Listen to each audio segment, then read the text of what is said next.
Hey guys, welcome back to the channel. This is story about what if Naruto tapped into Kyuubi Chakra part 1. Before I start, please do support for more amazing content and comments for part 2. Do consider to subscribe my channel and share my video to your friends and check out the description as well. Let's start the video. Sunrise was displaying a breathtaking panorama across the ocean's surface. This however went unnoticed by a lone figure sitting at the end of the pier. Damn it. As if things weren't bad enough for me already, why can't I, just for once, get a break? Yesterday had been pretty bad, even if you took into consideration that they had pretty much accomplished their mission. No one had died, but Sasuke had been seriously injured by multiple senbon needles that had hit his vital spots. Sakura, of course, flew off the handle and gave Naruto the worst tongue lashing ever. Seriously, only thing that kept the tongue lashing from becoming a real, and quite brutal, lashing was Sasuke, who in his incapacitated state diverted Sakura's attention from Naruto. It really sucks to be me. And to think that I probably saved the whole team out there. But do I get any thanks? Hell no. I get viciously scolded by Sakura-chan because I somehow obviously held back her precious Sasuke-kun and thus caused his injuries. Well, it wasn't all that bad. Kakashi-sensei had actually asked if he was alright and after giving him a once-over had commended him on a job well done. Tazuna and his family had showered Naruto with thanks, something the boy was certainly not used to, for saving Tsunami and Inari. After they had settled in for the night, things had gone from bad to worse, which was exactly why he was sitting on the end of the pier, watching sunrise with unseeing eyes. These very interesting musings were cut short however, by a hand that suddenly appeared on his shoulder, eliciting a loud scream of "Kai-ah" from the startled youth. Naruto turned around in a rush while yelling, "Kakashi-sensei. Don't use your ninja stealth to sneak up on people." Kakashi's sweat dropped. Naruto, I wasn't trying to sneak up on you. I even called out your name a couple of times." Kakashi peered at the boy who was still trying to control his erratic heartbeat. His visible eye narrowed slightly when he noticed the troubled look on Naruto's usually cheery and carefree face. "Are you alright, Naruto? I mean, you've been out here for some time now and breakfast is ready." This statement caused a loud outburst of "Nani? Breakfast already, but I just came here. I must have spaced out or something, there's no other explanation." Well, might as well tell him and face the music. Naruto scrunched his face in a thoughtful pose and tapped the side of his nose with his finger. "No, Kakashi-sensei, I need to talk to you about yesterday and well, you know who." His words caused an instant reaction on Kakashi, whose visible eye narrowed quite noticeably. He didn't give any other visible signs and only offered a nod of confirmation and told Naruto that they would speak after breakfast. The super bridge builder Tazuna, Tsunami and Inari were in a cheery mood. Overall however, the mood in the breakfast table was gloomy at best. Sakura looked like she hadn't slept well, which gave her all the more reason to berate Naruto again for endangering the life of her Sasuke-kun. Naruto, still mulling over the events of the night before and dreading the outcome of his talk with Kakashi, mostly ignored Sakura's speech. Until it was accentuated by a light rap on the head by Sakura, who now was getting more pissed because she was being completely ignored. "Naruto, you jerk. Don't you dare to ignore me when I'm talking to you." Naruto, wide-eyed, was trying to sputter out a defensive reply when he noticed that it was being ignored as Sakura was back in her rant. "Sleep a wink, because I was so worried about Sasuke-kun."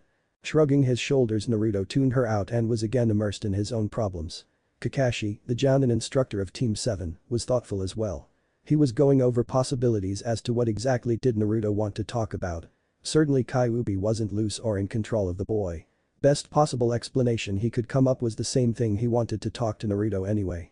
He had sensed Kyuubi's chakra on the bridge. It had been brief but still, and he was certain that the boy had felt a difference. Yes, that had to be it. Naruto knew that the 9 tails was sealed in his belly and had felt, quite intensely he surmised, its chakra and now wanted someone to talk about it. There were of course other possibilities, but this was the most likely scenario.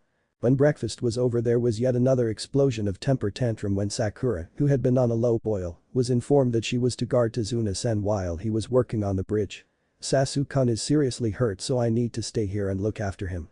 Naruto should go and guard the bridge and make himself useful for one." Sakura was stopped by Kakashi's cool explanation that Naruto had used a tremendous amount of chakra during his fight and needed some time to recover and that only thing Sasuke needed was uninterrupted rest. Naruto on the other hand had stayed uncharacteristically quiet through the entire exchange and observed the byplay between his teammate and sensei. The result of his observations was disheartening. Sakura didn't even care whether he was hurt or not. Sheesh, she really doesn't seem to care whether or not I'm alright. Only that I'm somehow keeping her from Sasuke, and to think that I really had a crush on her too. Consciously voicing the thought brought forth a revelation. He really didn't have a crush on the pink-haired Kunoichi anymore. Not that he didn't like her or anything, but the infatuation was gone. He shrugged wistfully, probably that damn dream, stupid dumbus fox, going through my entire life and taking me along for the ride. After Tazuna, with an irate Sakura in tow, had left to oversee the construction of the bridge, Kakashi led Naruto towards the area where Team 7 had learned chakra control in form of tree climbing. When they arrived, he motioned Naruto to sit on a nearby log and asked, "So Naruto, what was it that you wanted to talk about? Does it have something to do with?" He paused, searching a proper word when Naruto spoke up. "Fuzzy, yeah, I wanted to talk about Kyuubi, the seal, and a whole lot of things actually." There was a moment of silence, after which Kakashi, in almost apologetic tone of voice, asked if the seal was still intact. Naruto nodded in answer and then explained, "The seal is still intact and active." It's kinda hard to explain, but apparently this was supposed to happen. Seeing the unvoiced question in his sensei's eye, he continued in a tired tone, "The seal was activated and now Kyuubi has woken from her long slumber." Thoughts were racing circles in Kakashi's mind. The seal was supposed to awaken Kyuubi. Her. Kyuubi is a she? How? When? The seal was supposed to. Mustering his willpower, he snapped back into focus. His entire list of possibilities as to why Naruto had wanted to talk was blown to hell. Then again, he should have anticipated that, as Naruto certainly lived up to his name as the #1 ninja and surprising people. Focusing again on the matter at hand, Kakashi began to run a mental list of scenarios ranging from the best to the worst. At the best, Kyuubi was rapidly being absorbed by the seal, and the whole ordeal would be over. At the worst, well, Kakashi shuddered, he really didn't want to think about the worst case scenario. Calming himself, the Jounin reached for his Konoha hit I-8, uncovering his single Sharingan eye. In an even voice he ordered, "Simply tell me everything. Leave nothing out." Naruto was startled. He didn't know how Kakashi would react to his news. But to uncover his Sharingan, something that he only did when facing an enemy, was ominous to say the least. In a shaky voice he began to recount the events that led to the seal's activation. "Then I saw Sasuke go down and that Haku guy started gloating, so I kinda snapped. I don't know exactly what I did, but I reached in to draw out every last drop of chakra so I could kill the bastard. That's when it happened." I guess his voice dropped into a whisper. Things went a little hazy, but then I could feel this enormous amount of power that surged through the seal and into my body. I could have ripped Haku apart piece by piece. And I almost did because I was so mad at him. Naruto hung his head in shame at this. He continued in a more subdued tone, "After I calmed down, the power seemed to flow back into the seal, but there was a small throbbing or prodding of sorts. I guess it was stupid not to say anything sooner, but everything was going on so fast that I didn't really have time. Besides, it stopped soon enough anyway. The thing is, I kept feeling something though, the presence of something alien but still familiar. It was weird. Anyway, after we turned in for the night, things went really weird." Kakashi had to squash a sudden urge to strangle the boy for stating something like that. As if using demonic chakra to defeat your enemy wasn't really weird. Then again, this was Naruto, the guy who carried around the most powerful demon ever, so maybe the usual standards didn't apply. Naruto stared off into the distance, looking effectively zoned out. Kakashi was about to prod him on when he continued his narrative. "Last night I dreamed. I saw my entire life go by in a flash, and I have to say it wasn't very pleasant." He frowned at the memory and the feelings that it brought up. The dream had been battle right. The cold stares, the hatred, the numerous beatings, rip-offs and other cruelties he had been forced to live with his entire life. He had watched as the other kids in the orphanage got birthday and Christmas presents when he got nothing, how other students in the academy received extra lessons, instead of punishment, from the teachers if they failed in something. And he remembered the pain from every one of those injustices, now freshly imprinted into his mind. But there had been the good moments too. The old man Hokage who had looked after him as often as his duties permitted. Iruka-sensei who had acknowledged him as Uzumaki Naruto, not as the demon Kyuubi. And there had been a memory of the Yondaime Hokage, of the words he had said to him, the trust he had placed in him. Kakashi too began frowning as he listened to his pupil tell about his life. He had guessed that Naruto didn't have an easy childhood, but never had he expected the sheer amount of abuse the boy had been through. It was amazing that he was sane, much less civil. It also explained his lack of ninja skills. No sparring partner to practice taijutsu, no one to instruct him on the finer points of molding chakra and so on. This was certainly something he had to bring up with the Hokage the next time he spoke with the old man. The dream ended on the moment I reached through the seal. After that I started to drift in a void or something. That's when she came to me, telling me that I had to wake up and then find my center so that we could speak. She stressed that it was important and that time was running out. Then I woke up. Naruto cleared his throat and glanced expectantly at Kakashi. He was not disappointed as the Jounin was completely immersed in the story. Afterwards I just laid there for a few moments trying to regain my bearings and then went outside and ended up sitting on the pier. And then I decided to do as Kyuubi told me and began my meditation exercises. Flashback. Naruto was trying hard. He tried to remember what they had said about meditating in the academy. Finally he gave up and decided just to relax and calm his mind or something. And then suddenly he wasn't on the pier anymore. Instead he was sitting cross-legged in a dark dank hallway. He stood up and surveyed his surroundings. It was desolate to say the least. There was at least an inch of murky water on the floor, and more water was dripping from broken pipes on the ceiling. In the distance there was an eerie glow, and the alien presence that he had felt was coming from that general direction. After wandering in the corridors for a few minutes, Naruto finally arrived at what he surmised was his destination. He could only gape at the massive gates that had, he noted, a scrap of paper with a word seal written on it. But what really unnerved him was the enormous presence that loomed behind the said gates, presence that was in a form of an animal with 9 swaying tails to be exact. There before him was Kyuubi, the most powerful demon ever to walk the surface of the world. Naruto struggled to compose himself. A task which came almost impossible as he suddenly became aware of 2 large eyes, crimson eyes with slit pupils, that were focused on him. Resolutely squashing thoughts of his own insignificance, he put up a brave face and called out in what he hoped was cool and Kakashi-like manner. "Yo. You Kyuubi. You wanted to see me." There was a moment of silence as the eyes seemed to bore holes into his skull. "What do you think, brat? Have any other resident demons in you that I don't know about?" The reply dripped with sarcasm. Before Naruto could respond, the voice continued, "And yes, I wanted to talk to you." Naruto, however, was not intimidated by the tone. He had after all heard sarcastic and condescending remarks all his life and was now getting the same treatment from the one ultimately responsible for his screwed up life. "Now tell me just exactly why should I want to talk with you, this is all your fault anyway."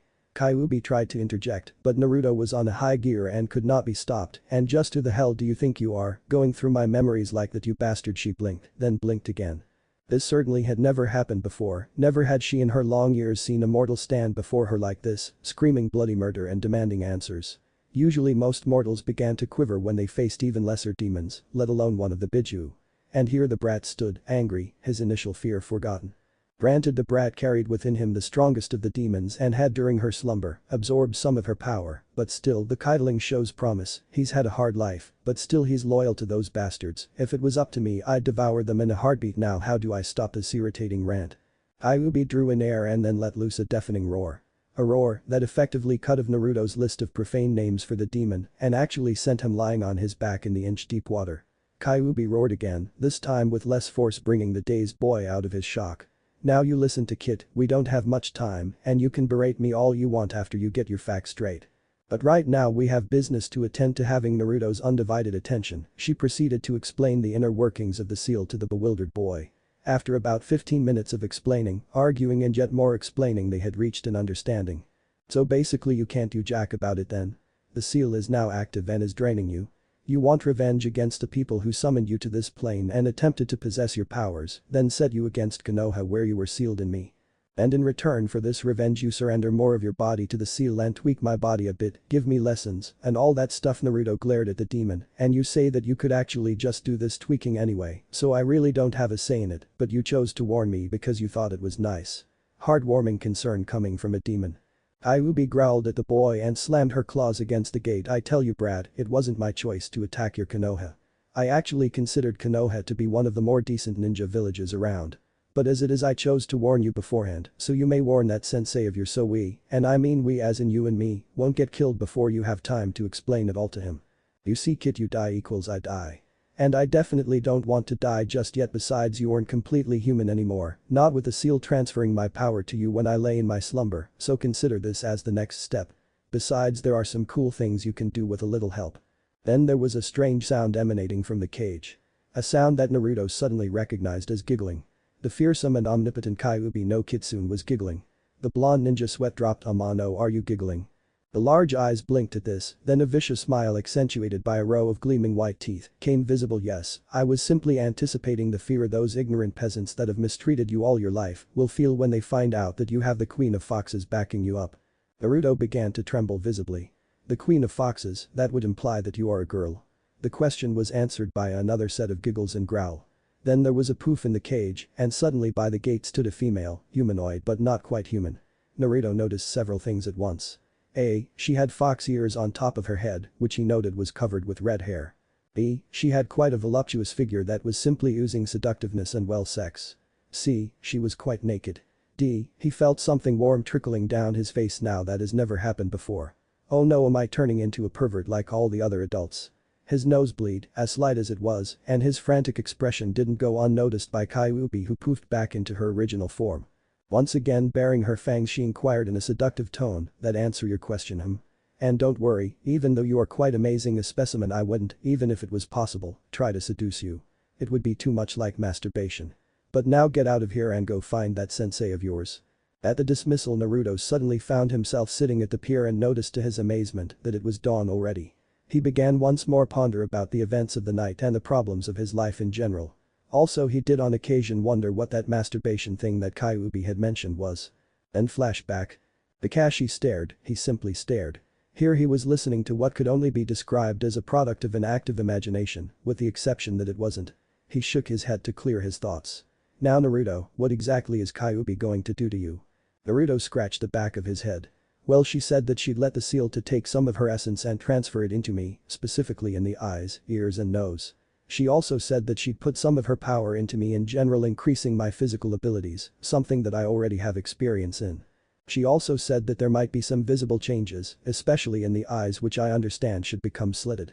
Kakashi was about to ask if Naruto was really okay with this when he was cut short by the genin, who stated that if Kyuubi was right then there was nothing they could do about it and that the adults in Konoha feared and hated him, whether he had slitted eyes or not. Seeing as there was no way to argue against that logic, Kakashi relented. Moving on, he then grilled Naruto for details on the actual tweaking and gave up soon after, as Naruto really didn't understand the finer mechanics of the process, nor had Kyuubi bothered to explain them. As there was nothing really left to do, he asked his final question, "So then, you ready for this?" The silence stretched. Then Naruto slowly shook his head to indicate negative. In answer to raised eyebrow, he said in a slow, almost fearful tone, "Kakashi-sensei, there was something more in my dream that I didn't tell you about, something from the very beginning. I saw the yondaime and he gave me something and said some things and I just need some sort of confirmation." "I mean, you were his student, so you knew him, right?" Naruto drew a breath and then reached into his shirt, pulling out a golden chain with a locket attached.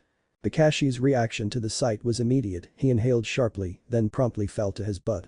Blinking at the older man's reaction, Naruto began to fear the worst. Maybe the locket was a mark of a traitor or something.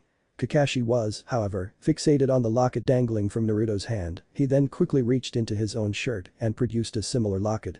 "That locket belonged to the yondaime Hokage. I had thought it was destroyed along with his body. Where did you get it?" The question was delivered with a dosage of menace that promised instant pain if the answer was wrong. Naruto gulped and proceeded to explain, "I've always had this, it's the only thing that really is my own. In the dream I saw yondaime looming over me, he slipped the locket on me and then said some things." Naruto hung his head, only to have a hand slip under his chin and raise his face upwards, face to face with now almost gentle-looking Kakashi. He gulped again and quoted, "Good luck, be brave and remember that your mother and I love you, son, forgive me." It was some time before either could move. Kakashi because of the shock from such a bold statement, and Naruto because Kakashi was holding his head steady. Finally the older man broke from his reverie and grabbed Naruto's locket with one hand, his hand with the other. He needed to know, and there was only one way short of asking the Hokage, and if he had chosen to keep the boy a secret, there were implications for deeper reasons. "Open it." Naruto shook his head. "I tried, but the trigger seems to be broken, so it won't open." Almost growling with frustration, Kakashi all but screamed, "Channel chakra into your finger and try again, you." Naruto blinked, then proceeded to do as ordered. He could see the jounin tensing as he placed his finger on the locket, and then with an audible snap the locket popped open, after which the jounin promptly collapsed. When he had regained his senses, Kakashi offered his own locket for Naruto to open up. After they both held to their respective lockets in their hands, Kakashi spoke up. "These lockets were made by Arashi-sensei, one for him and one for his wife. Only their offspring could open these lockets. You recognize, of course, your father, the yondaime Hokage, Kazama Arashi." Naruto gave a court nod at this, focusing instead on the picture of a woman who had been his mother. He noticed that the woman was quite beautiful and had a silver hair that reminded him of someone couldn't be could. "And the woman on the picture is Am, your mother and my sister." He sat on the ground and buried his face into his hands, weeping. Naruto was again shocked, speechless, a common occurrence for the day. Hell, he could deal with seals, awakening demons, and even with finding that he was related to the yondaime, but to be related to Kakashi-sensei. It took another 15 minutes before Kakashi regained himself. He slowly pulled down his mask, revealing unmarred face that strongly resembled Am, his sister and Naruto's mother. Naruto could only stare. His sensei, the feared copy ninja Kakashi, had a face of a poster boy. Really, he could see why the Jounin chose to wear a mask. It would deter potential fangirl hordes, and no one would really take him seriously as a capable ninja if he looked like that. Naruto chortled and then suddenly was rolling on the ground laughing at the now bewildered Kakashi. "Ah, Naruto, this is a serious matter. I mean, I'm sorry, I was told that you died with aim Nichin eye. I've been blind not to see how much you look like Arashi-sensei."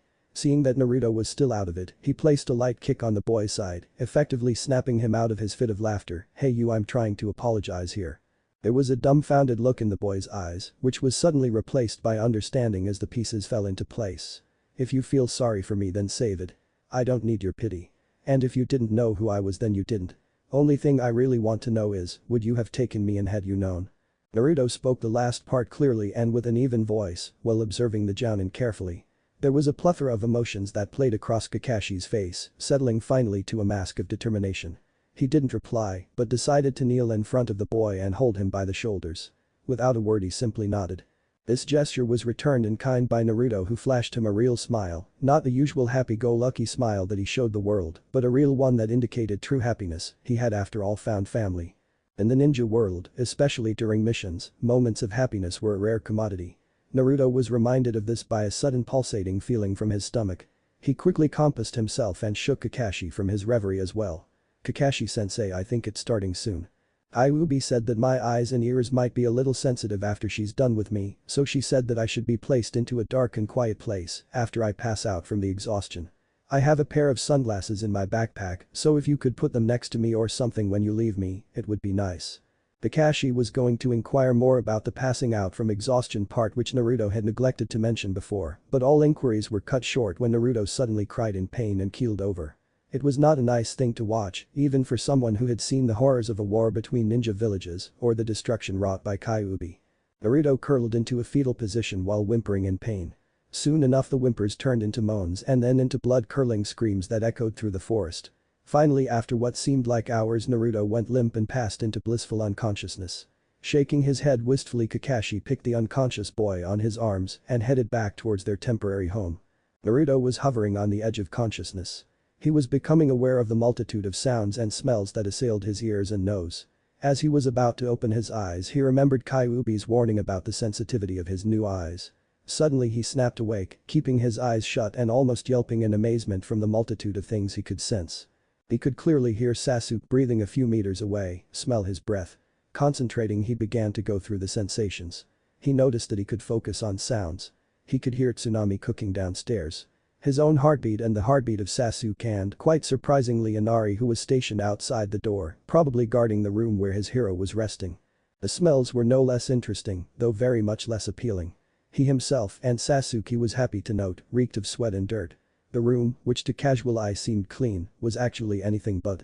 There was also a mouth-watering aroma of cooking food that was wafting from downstairs. He could identify the smell of frying fish and cooking rice, but the other smells eluded him. Shrugging, he decided that he would probably spend the rest of his days cataloging new smells. Before he could even start to open his eyes, he suddenly heard Kyuubi: "Enjoying yourself? I see. Don't let the multitude of new smells overcome you. Most smells are fairly common, and you'll learn to associate them soon enough. As for your eyes, I suggest you try to find those sunglasses. It might make the experience less painful." Naruto almost blew up at this and decided to scream back at his mind, "You son of a air, you bitch, you said that it would hurt a little. I've never been in such a pain in my life. And you said I'd pass out from the exhaustion." He could almost feel Kyuubi shrugging. "Well, it hurt a little, at least I was in slight pain, then again you are weak. And before you ask, yes, we can now communicate directly. But as it is, please wear the sunglasses and then come see me." Naruto shot a parting curse inwards, but when he received no reply, he decided to do the demon's bidding. Feeling around, he found his sunglasses, which he promptly put on, and to his delight a glass of water. Feeling thirsty, he quaffed the water only to find out that among other things his sense of taste had been enhanced as well. Showing the fact aside, he tried to relax and soon enough found himself in a vastly different place. Cracking open one eye and feeling only slight discomfort, he soon opened his other eye and almost popped both eyes from their sockets. The corridor, previously dark due to the broken light fixtures, was now bright as day. The amount of details he could make out in what seemed bright environment made him decide that wearing sunglasses had been a good idea. He started towards Kyuubi's den in brisk pace and soon enough arrived at his destination. He felt Kyuubi's eyes on himself the moment he entered the room. There was something in the gaze that made him uneasy. It was as if he was being evaluated. Following instructions from the demon he turned around once, then again. Naruto began to grow frustrated and was about to yell when Kyuubi simply stated oops oops. What the hell does she mean oops? Now Naruto was really getting pissed and let it show by swishing his tails in agitation. Then it hit tails. I have tails. You freaking bastard. What the hell did you do to me? I have one, no two tails. Kyuubi was amazed. Now she really had made a mistake by letting the seal absorb a bit too much of her essence. Not that it mattered to her, but the boy might not be able to adjust if the pace was too demanding. And he already had two tails, quite the individual indeed. She shifted her perception to observe the boy and there it was, most interesting. She decided to stop the boy who was in a full rant mode about villagers, lynch mobs and pitchforks. Control yourself, Kidling, you really don't have tails. I did give you more than I intended, the seal you see. However, I seriously doubt you have tails in the real world. Not all the time anyway. If you haven't noticed, your hands sport a nice set of claws and you seem to have developed quite the fangs too. She simply had to stop to giggle a bit at the sight of Naruto comically poking his extended canines with his tongue. That and the befuddled look he had when he stared at his fingers. Getting over her mirth, she continued. Now your claws, fangs, eyes and tails are all surging with my chakra. I think it's safe to assume that you normally retain your blue eyes and your normal, if insignificant, teeth and nails. And you will have no tails.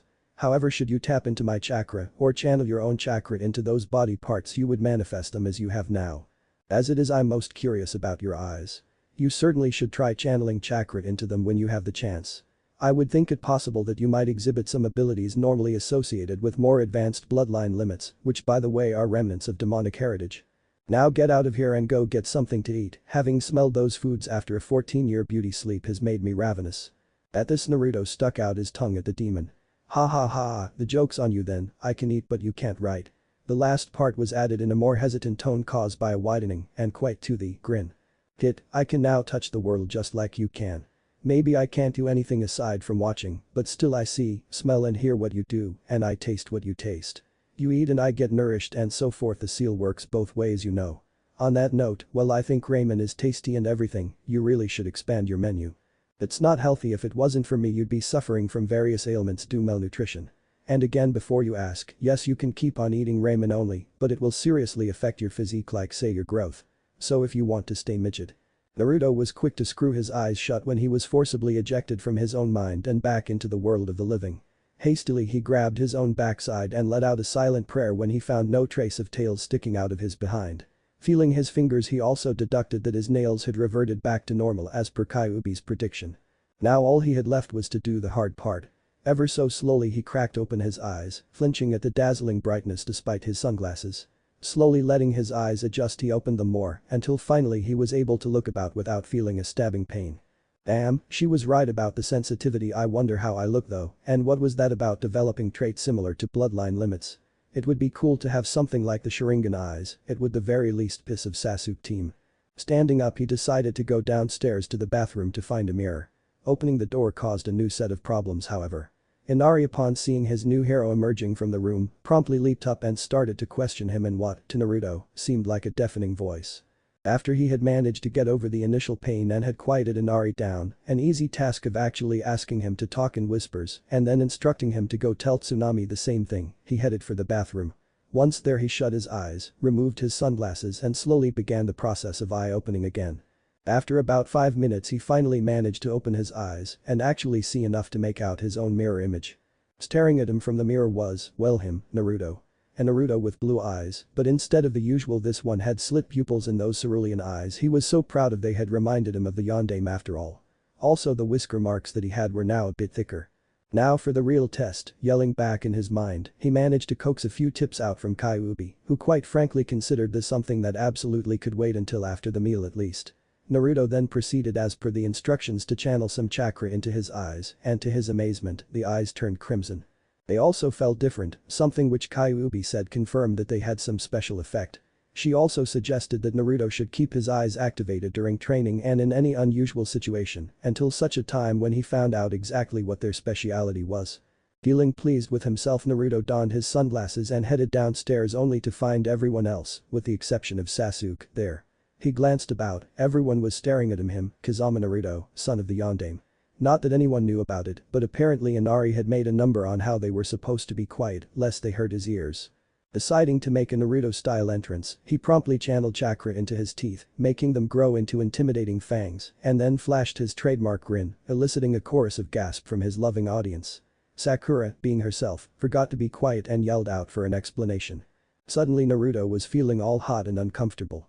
Oh yes, when he had explained this all to Kakashi-sensei, they hadn't talked about a cover story. It wasn't like he could just say that yeah well got the Kyuubi, drained her powers, so deal with it or something.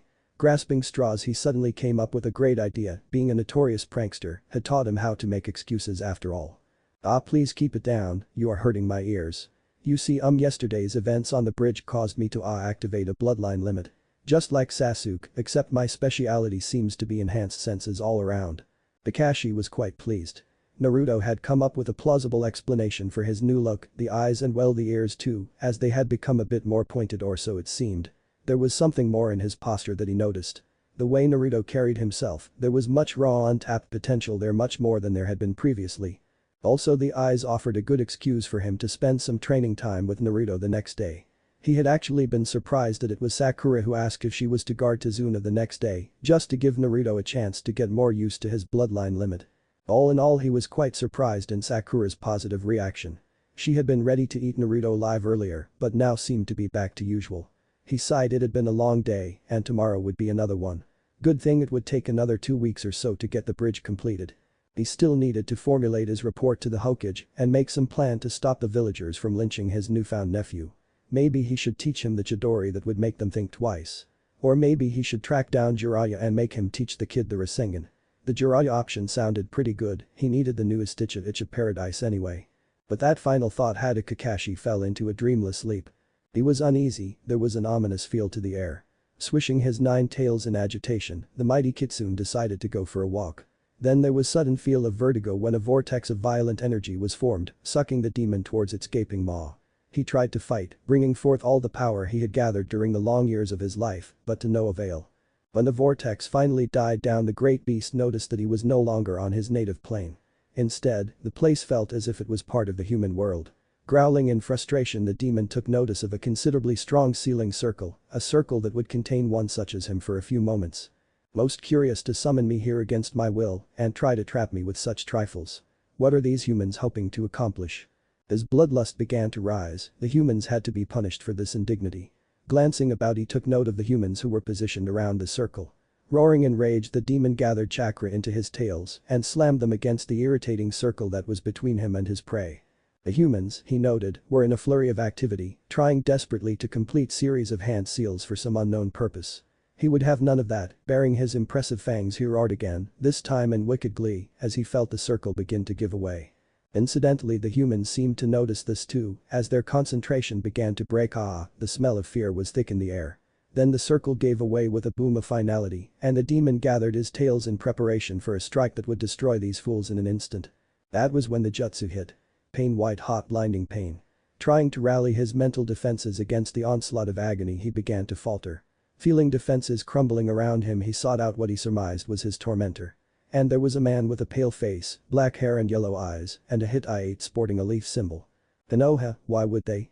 The thought was cut short when the pale-faced man completed another jutsu, bringing forth another wave of blinding agony. Amidst the searing pain, he could make out words, whispers all repeating the same thing. For the glory of the leaf, by the order of the Hokage, Konoha will have your strength. Slowly but surely he let the whispers crawling within his skull take his sanity. Only thing that mattered was revenge. Death to the bastards who had tried to steal his powers. And the pain wouldn't go away before he would make them suffer, and suffer they would. Minutes, hours, or maybe even days later, it didn't matter because there had only been pain and rage. He had arrived to the hidden village of Leaf. With wild abandon, he tore into the assembled ninjas who desperately tried to fend off the embodiment of their inevitable death. He reveled at the feel of tearing flesh, the sound of blood gushing when he tore the miserable rats apart. Then even through the insanity he could feel something powerful approaching. There, he recognized a man, standing atop a giant toad, was the leader of these fools. He would die, and with him the village would die as well. The moment of gloating came with a price though, when the Yondaime Hokage leaped on his head, right between the ears, and slammed something against his forehead. Then there was a familiar feel of vertigo and again a sucking vortex, then there was nothing. Naruto shot up from his bed, covered in sweat and breathing hard. He shivered at the memory of the dream, it had been vivid to say the least. Quickly patting his head and butt, he was relieved that he hadn't grown ears or tails or anything else weird. Shivering again at the memory of feeling relished by massacring humans, he decided to pay the bastard fox a visit. This had to be her fault anyway. He did pause to consider the feelings of agony he had felt during the dream and decided that maybe the ordeal of having his senses tweaked the day before hadn't really been all that painful. Then again, compared to what he had felt in the dream, shivering once more, he forced himself to relax and entered Kyuubi's den. To his utter amazement and dismay, the demon in question was sleeping, quite comfortably it seemed. Naruto blinked several times to make sure that yes, the demon was indeed asleep. He grinned when Kyuubi suddenly yapped lightly and began to twitch her legs. Damn. I wish I had a camera right now, this would be uber blackmail material. The queen of foxes dreaming like a small puppy. Too bad I don't know any water jutsus either, nothing like being doused with cold water for a whack-up call. Grinning to himself, Naruto decided to settle for the next best thing. Compassing his face into best Iruka likeness, he drew a deep breath and let loose a bellow of horror. Baka Kitsune no sleeping during classes. The results were beyond his expectations. Kyuubi jumped up and promptly banged her head against the cage. After taking stock of the situation, she growled angrily at the boy, now rolling on the floor laughing. What the hell do you want, brat? Don't you know that it's middle of the night? She glared at Naruto, who was in the process of compassing himself. And why in the blazes did you have to interrupt the best dream I've had in years? I was just about to pounce on that rabbit too. Naruto, who had just gotten over his fit of mirth, got slightly annoyed at this. You dream about rabbits, huh? Well, for your information, I just had a very nasty dream and I was you in that dream. Basically, I got sucked into somewhere, then subjected to a whole lot of pain, and then massacred better part of Konoha's ninja forces. So I was wondering if you could tell me why the hell do I would see something like that. The last part came out as something between a demand, request and accusation, and was accentuated by agitated swishing of the two bushy tails that he sported while in Kyuubi's realm. The said demon was quite thoughtful. So the kid had the same dream. Curious as to how he would see it, I wonder. Sniffing slightly, she took in the smells that were wafting from Naruto. There was strong smell of sweat mingled with agitation, and quite surprisingly only a minute scent of fear. She giggled to herself, quite the kid indeed.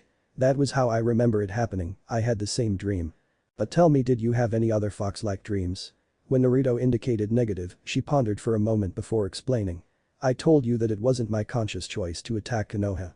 It's possible that I, on a subconscious level, wanted you to see what really happened.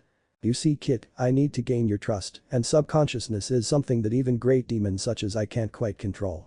If it's any consolation, I promise that I will do my best to keep any other such unpleasant dreams from you. There really wasn't much Naruto could say to that. The explanation had been plausible, and Kyuubi did sound sincere and even apologetic, if such a term could be applied to her. He was here anyway, so why not seize the moment? Making himself comfortable, he glanced at the demon and began to inquire about what was going to learn today. So Kyuubi-chan would why he got now further before being knocked on his back by a furious roar from the newly named Kyuubi-chan. You will not call me that, I absolutely detest that name. If you wish to call me with an endearing name, then call me Kyu-chan. The last part was squealed in overtly cute and girly voice. Naruto naturally fell flat to his face and lay in a twitching heap. When he finally got up, he kept his distance and shot wide-eyed glances towards the cage. Oh, come on now, kid, you seriously think I care what you call me? If you think me as Kyuubi-chan, then you do. And judging by the eager expression you had on your face, you were about to ask me what you should be learning today. She snickered at the boy's startled face. So easy to read this one, he really should get some lessons in keeping a game face, or get a mask like his uncle. You have set of new senses, claws which will serve as efficient weapons if you learn to use them, and a pair of tails which can be used for similar purposes. Logically, one would start with them. Also, I would do some more chakra control exercises, as most kitsune abilities require quite precise control, and that control will greatly help you in learning new jutsus as well. Naruto opened his eyes to find himself back on his futon. Judging by the sound of breathing, Sasuke was still asleep, but Kakashi seemed to be awake, so he muttered a low greeting. Smelling food, he decided to get up and go see if Tsunami required any help in the kitchen. Kyuubi had been implying that he might stay short if he didn't start eating stuff besides ramen, and since he didn't know how to cook after Naruto snuck out from the room and towards the stairs, Kakashi sat up. He had been awake for the past 2 hours, woken suddenly by Naruto, who bolted upright, then slumped back onto his futon and then, just as suddenly, dressed and simply walked out. He really needed to find out what had happened, but that could wait until they could speak in private. Shrugging, he too got dressed and proceeded to shake Sasuke to see if he was feeling well enough to come downstairs for breakfast. Half an hour later, everyone had gathered downstairs to eat. Sasuke's attendance had brightened up the table, even if Sasuke himself was in a surly mood. He had immediately noticed Naruto's eyes and felt, quite frankly, annoyed. How dare the dope activate a bloodline limit, specifically something that looked like a taijutsu. It would be insufferable to have someone compare him, the rookie of the year, to the dead last of the academy. It got worse however when Sakura, seeing his weakened state, took it upon herself to feed him, causing him irritation to no end. And then she began to babble about Naruto's new abilities, making sure that she stated, multiple times no less, that the vaunted Sharingan would definitely be stronger, and that he was stronger. Naturally this didn't sit well with Inari, to whom world now revolved around Naruto. He began to argue in loud voice that Naruto was super strong and not a pale super wimp like Sasuke. This led to a cataclysmic disaster in the form of Mount Sakura erupting. Naruto could only grin at the insult. That was something that he couldn't say without an instant and painful retaliation from Sakura, who despite being pissed at the brat who was slandering the love of her life, could not bring herself to beat up a small kid. Finishing his breakfast he decided that it was time to leave, so he excused himself and raced out the door while donning his sunglasses. Back at the table Kakashi was watching the argument between Sakura and Inari with interest. He also noted that Sasuke was trying to get his attention while he, feigning ignorance, concentrated on the bickering, obviously wanted to know more about Naruto's bloodline, but simply could not bring himself to ask about it. Seriously, Kakashi thought, if he wants to know, then he should ask about it. He needs to open up more anyway, and making him talk would be a step towards the right direction. Finally growing tired of not getting noticed, Sasuke all but growled at his sensei. Now what is this all new bloodline limit the dope suddenly developed, what does it do exactly? Kakashi's eyelid drooped lazily until it covered about half of his visible eye, and he let out a contemplative well it does, we really don't know. Smirking behind his mask, he watched the Uchiha heir's countenance darken with barely held anger. Before the boy could speak up Kakashi continued. You saw some of the visible changes that have taken place. What basically happened is that when the bloodline limit kicked in, Naruto developed enhanced senses. Eyes, ears, nose and the like. Sasuke mulled over the information for a while, then proceeded to question further. So basically he has developed senses of a cat or something. I mean the eyes looked bit cat-like. Kakashi thanked the kami for his mask, which kept his relieved expression safely hidden. He had been dreading that Sasuke would associate the eyes with a fox for some reason, while they did really resemble cat eyes more. He nodded in agreement with Sasuke's declaration and then pulled out his infamous orange book. He needed something familiar to fall back to. Sasuke on the other hand was contemplating this new information. So the dope had actually gotten a better nose, big deal PPPFT. I'll still kick the dope from here to Konoha.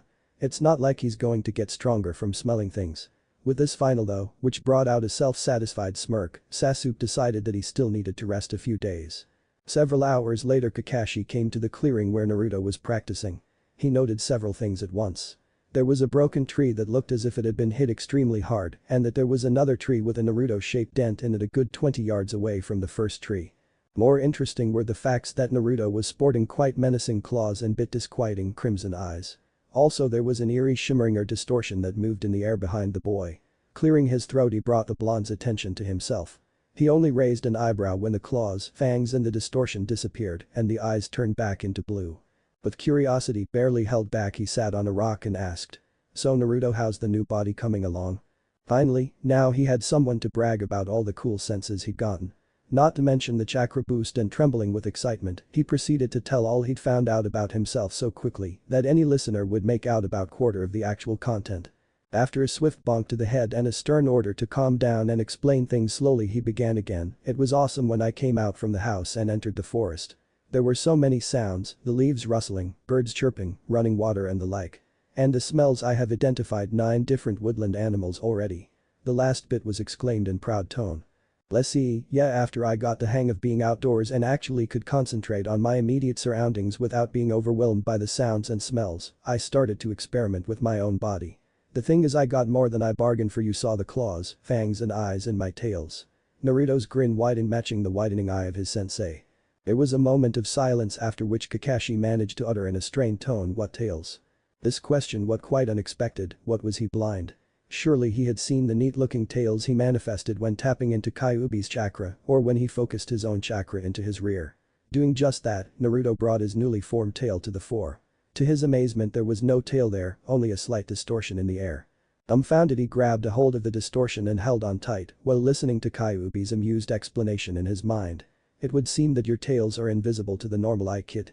Perhaps your ability to see them was a result of using my chakra, or perhaps you simply need to activate your, what was it you called it, Shinkigen. Kakashi watched in amazement as the distortions he had seen earlier reappeared and moved in front of Naruto, who suddenly seemed to be amazed as well. His amazement only grew when the boy seemed to grab the distortion and stare into space after that. Then Naruto's eyes turned crimson again and the boy let out a small sigh of relief. And relieved he was. Naruto could again see his cool-looking, flaming red bushy tails with white tips. Swishing the tails around with a feel of contentment and pointedly ignoring Kyuubi's giggles for fox-like behavior, he turned to look at Kakashi with a wide grin. Stroking one of his tails and lashing the other out to encircle Kakashi's hand he declared, "These tails." It took about an hour to explain it all, how tapping to Kyuubi's chakra would manifest tails, claws and fangs and turn his eyes crimson, and how he could channel his own chakra to create a similar effect. Kakashi was sufficiently shocked when he learned that Naruto had, in addition to his enhanced eyesight, gained something extra. Frowning, he began to mentally list possible ways to test and bring out the full extent of his nephew's new ability. Leaning backwards, he glanced at the sky overhead. You can see your tails when you activate your ability, tails which are made at least partially of chakra that would indicate an ability akin to the Byakugan of the Hyuga clan. Then again, you can't seem to be able to see actual flow of chakra. Most curious.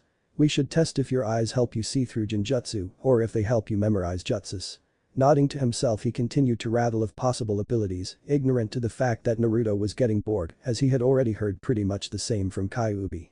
Deciding to interrupt his sensei, Naruto pointedly cleared his throat. Feeling a questioning eye on himself, he began. Then there is the fact that I'm slightly stronger and faster than before, nothing major, but still there's a difference. On a related note, my chakra reserves have increased noticeably. At this he blushed a bit and pointed at the damaged trees.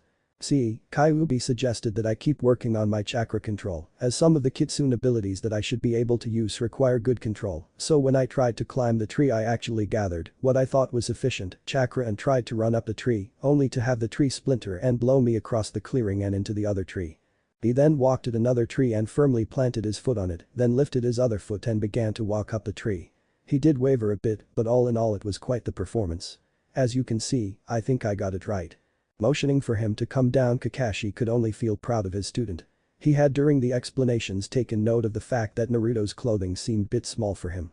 It clicked when he said something about strength. Naruto had practically overnight developed much more bulk than previously. Not that he was a walking mass of muscle, but still it showed, good thing too, because now Kakashi had a good excuse to steer him towards proper ninja dress code. Seriously, bright orange was not the color of choice for covert operations. And then there was the issue of teaching him a new jutsu that would suit his abilities quite well. When Naruto came down from the tree, he was amazed to see Kakashi removing shin guards and then handing them to him. Naruto inspected the leather-covered armor plates with a confused look but put them on at the Jounin's insistence.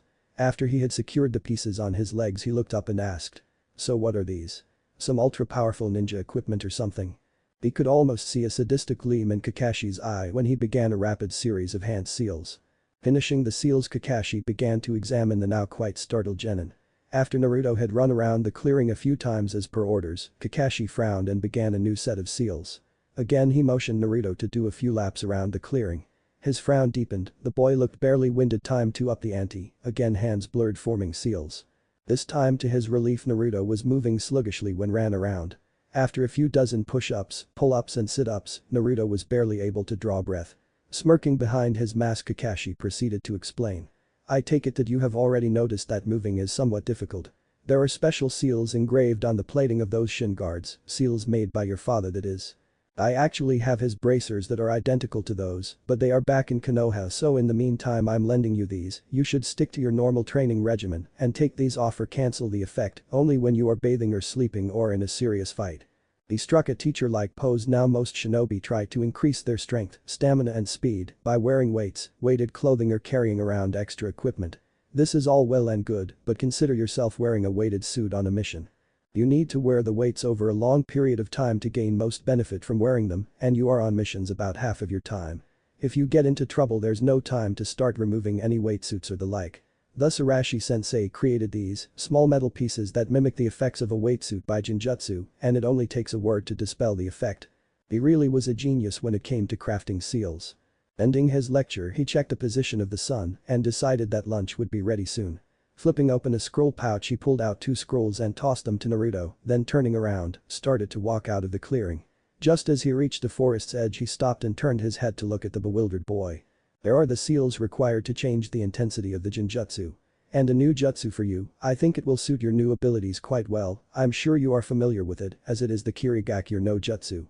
He turned again but stopped and turned back for the last time. Oh, and if you want to advance your chakra control, try water walking with it. He vanished, leaving a stunned Naruto behind. Naruto had been startled when Kakashi began to flash through hand seals all of a sudden. Then he had grown initially bored when ordered to run around in circles. It was stupid or had been until he noticed that he had trouble walking, let alone running, with his usual bounce. The blonde had been somewhat reluctant for such a tremendous increase in his workload and was about to object until he heard few magic words like increase and speed. It annoyed him to no end that whatever he did Sasuke team was always faster. Not to mention that this training method was designed by his father, that fact alone made it worth trying. His objections now forgotten, Naruto was eager to get back to training when Kakashi tossed him 2 scrolls of all things. He had expected to get some instructions on how to cancel the Jinjutsu, but to get the whole set of instructions and a new Jutsu scroll to boot. He was now ecstatic, but before he could flip open the Kirigakure scroll he was stopped cold by Kyuubi's commanding "Not now kid, save the scroll for later. You have plenty of time to study it tomorrow when you are guarding the bridge. As for now I suggest you learn how to dispel the Jinjutsu on those shin guards and then get to the water walking exercise your sensei mentioned." A reasonably good idea, coming from a mere mortal. And so it went for the next few days. Naruto was alternating between practice and guard duty. The practice consisting walking on water and climbing trees while trying to focus on different sensor sounds at the same time, something which he was getting better at. He actually was able to take note of subtle differences in the background noises and scents while still focusing on the task at hand. It was what Kyuubi called awareness of the surrounding environment, which was natural to all foxes. Naruto had scoffed at this, the damn furball was always saying things like that, as if it was not a common trait among all wild animals. The guard duty didn't actually give Naruto much time to study his new scroll. Not that there were any threats or anything, but simply because there were so damn many workers, as nearly every able-bodied man and boy had volunteered to help in finishing the bridge. As such, Tazuna had been forced into mainly overseeing the work instead of doing actual work. Not that he minded really, he was after all an old man. Naruto, being himself, wasn't really all that interested in Tazuna's explanations on allocating manpower and finer points of logistics until the old man began to point out similarities between the bridge building effort and Konoha and how Hokage should know about allocating right resources for the right job. This naturally piqued Naruto's interest. He was going to be Hokage someday, so maybe it would be good to learn some tricks of the trade from a small-scale replica. After the 5th day, Sasuke finally declared that he was feeling well enough to take part of the mission again. He really didn't want to waste time guarding some stupid bridge, but had been pointedly told that no guarding would mean no training. So he had decided that it was prudent to start guarding so he could get back to training. Naruto might have a tiny bit closer to his level while he had been lazing about. When sun rose the next day, Naruto had already gobbled down his breakfast and was sitting cross-legged near a stream. His face was a mask of intense concentration, with an elongated canine poking from his mouth, indicating that he was channeling Kyuubi's chakra. This went on for an hour or so until suddenly a small ball of bluish flame sprang from his palm and winked out from existence the next second. Naruto blinked at his palm, then released Kyuubi's chakra and wiped his sweaty forehead. Even if his chakra control had improved in bounds and leaps during the last few days, and he was using Kyuubi's chakra which was innately more kitsune-like than his own, this was going to be harder than anything he had done before. He stood up and splashed his face in the stream. Good thing he had grabbed a few rice balls in case he'd stay out here over lunch because he was already feeling bit hungry. He was munching on a rice ball when he heard a piteous sound that was a mixture of whimper and mewing. Cautiously following the sound to its origin, he found the most miserable sight of his life. There lay a thoroughly wet and obviously exhausted ball of reddish fur. To say that Naruto was amazed was an understatement. He immediately knew that the creature in front of him was a small fox, but still it was the first time he'd seen a real fox. That really wasn't the source of his amazement, it was rather the burst of maternal emotions that he felt coming from Kyuubi. The said demon was at the time giving instructions to her vessel. This kid is thoroughly exhausted and probably afraid. Tap into my chakra, it should give you more familiar feel and lessen the little one's fear. Then slowly take off your jacket and put her into it, then head back to the house. Soon after, Naruto was running towards the house carrying a sleeping kit that was wrapped in his coat. It had been surprisingly easy to gain the kit's trust, all it had taken was leaking out a little Kyuubi's chakra, something which the kit seemed to recognize instinctively, and a strategically placed rice ball. Running over the list of instructions from Kyuubi, Naruto tightened his grip on the nest he was carrying and opened the door only to meet the inquisitive eyes of both Tsunami and Kakashi. Shrugging, he motioned them to be quiet and continued to elaborate, I found this poor thing in the forest, by the stream. She was wet and obviously exhausted, so I figured she could bunk with us till we find her parents. Needless to say neither Kakashi, who was well aware of what was sealed in Naruto, nor Tsunami, who was instantly taken by the sheer cuteness of the small animal, objected. Tsunami went a step further and offered to get the poor little thing a plate of milk and some minced meat. As both items were on the approved foods list, Naruto readily agreed. Taking the milk and meat and collecting his new pet, Naruto made his way to the room where he set his jacket on the farthest corner. Then he, still tapped into Kyuubi's chakra, pulled out a futon and placed it near the fox and tried to recreate the bluish flame he had managed to form earlier. Sometime after lunch, which was delivered to him by a curious Tsunami, the kitsune cub woke up. She poked her head from the pile of orange jumpsuit and looked about. There was the weird two-legged fox that shed its fur and had an odd feel about him. She decided that a small yap would bring about some attention. When he heard the yap, Naruto let his concentration slip. He had managed to recreate the flame several times and had managed to hold it together for almost 2 seconds this time. Focusing on the kitty, then realized that he had no means of communicating with the fox and decided to ask for help. A question of, "Hey Foxy, you wouldn't happen to have a trick that would make me understand fox now, would you? Or better yet, a trick that would make her talk human?" was promptly answered. "Yes and yes. Pick her on your lap and come to see me. Baka Kitsune, I can't bring stuff over, can I?" There was a growl in his mind. "If you couldn't, then why the hell were you wearing that thing you call a nightcap when you were here after the nightmare? Just try it." Shrugging, Naruto slowly reached at the kit, who seemed to tense but allowed itself to be taken into his lap. Then, going through the now familiar process of relaxing his mind, he and to his surprise the small kid were in Kyuubi's den. The small kid looked about in stunned silence, then let out a yelp which translated itself as "Wow, where are we?" in Naruto's mind. Without thinking, he answered with a court Kyuubi's place and was about to elaborate when he realized that he had actually understood the fox. His bewilderment was apparently obvious, judging by the multitude of giggles coming from Kyuubi's cage. Shaking herself out from the mirth, Kyuubi leaned closer to the gate and said, "Greetings, little one," as the other said, "You are in my place now. I am Kyuubi, queen of the foxes." At the last part, Kyuubi glared at Naruto, as if daring him to snicker at the title.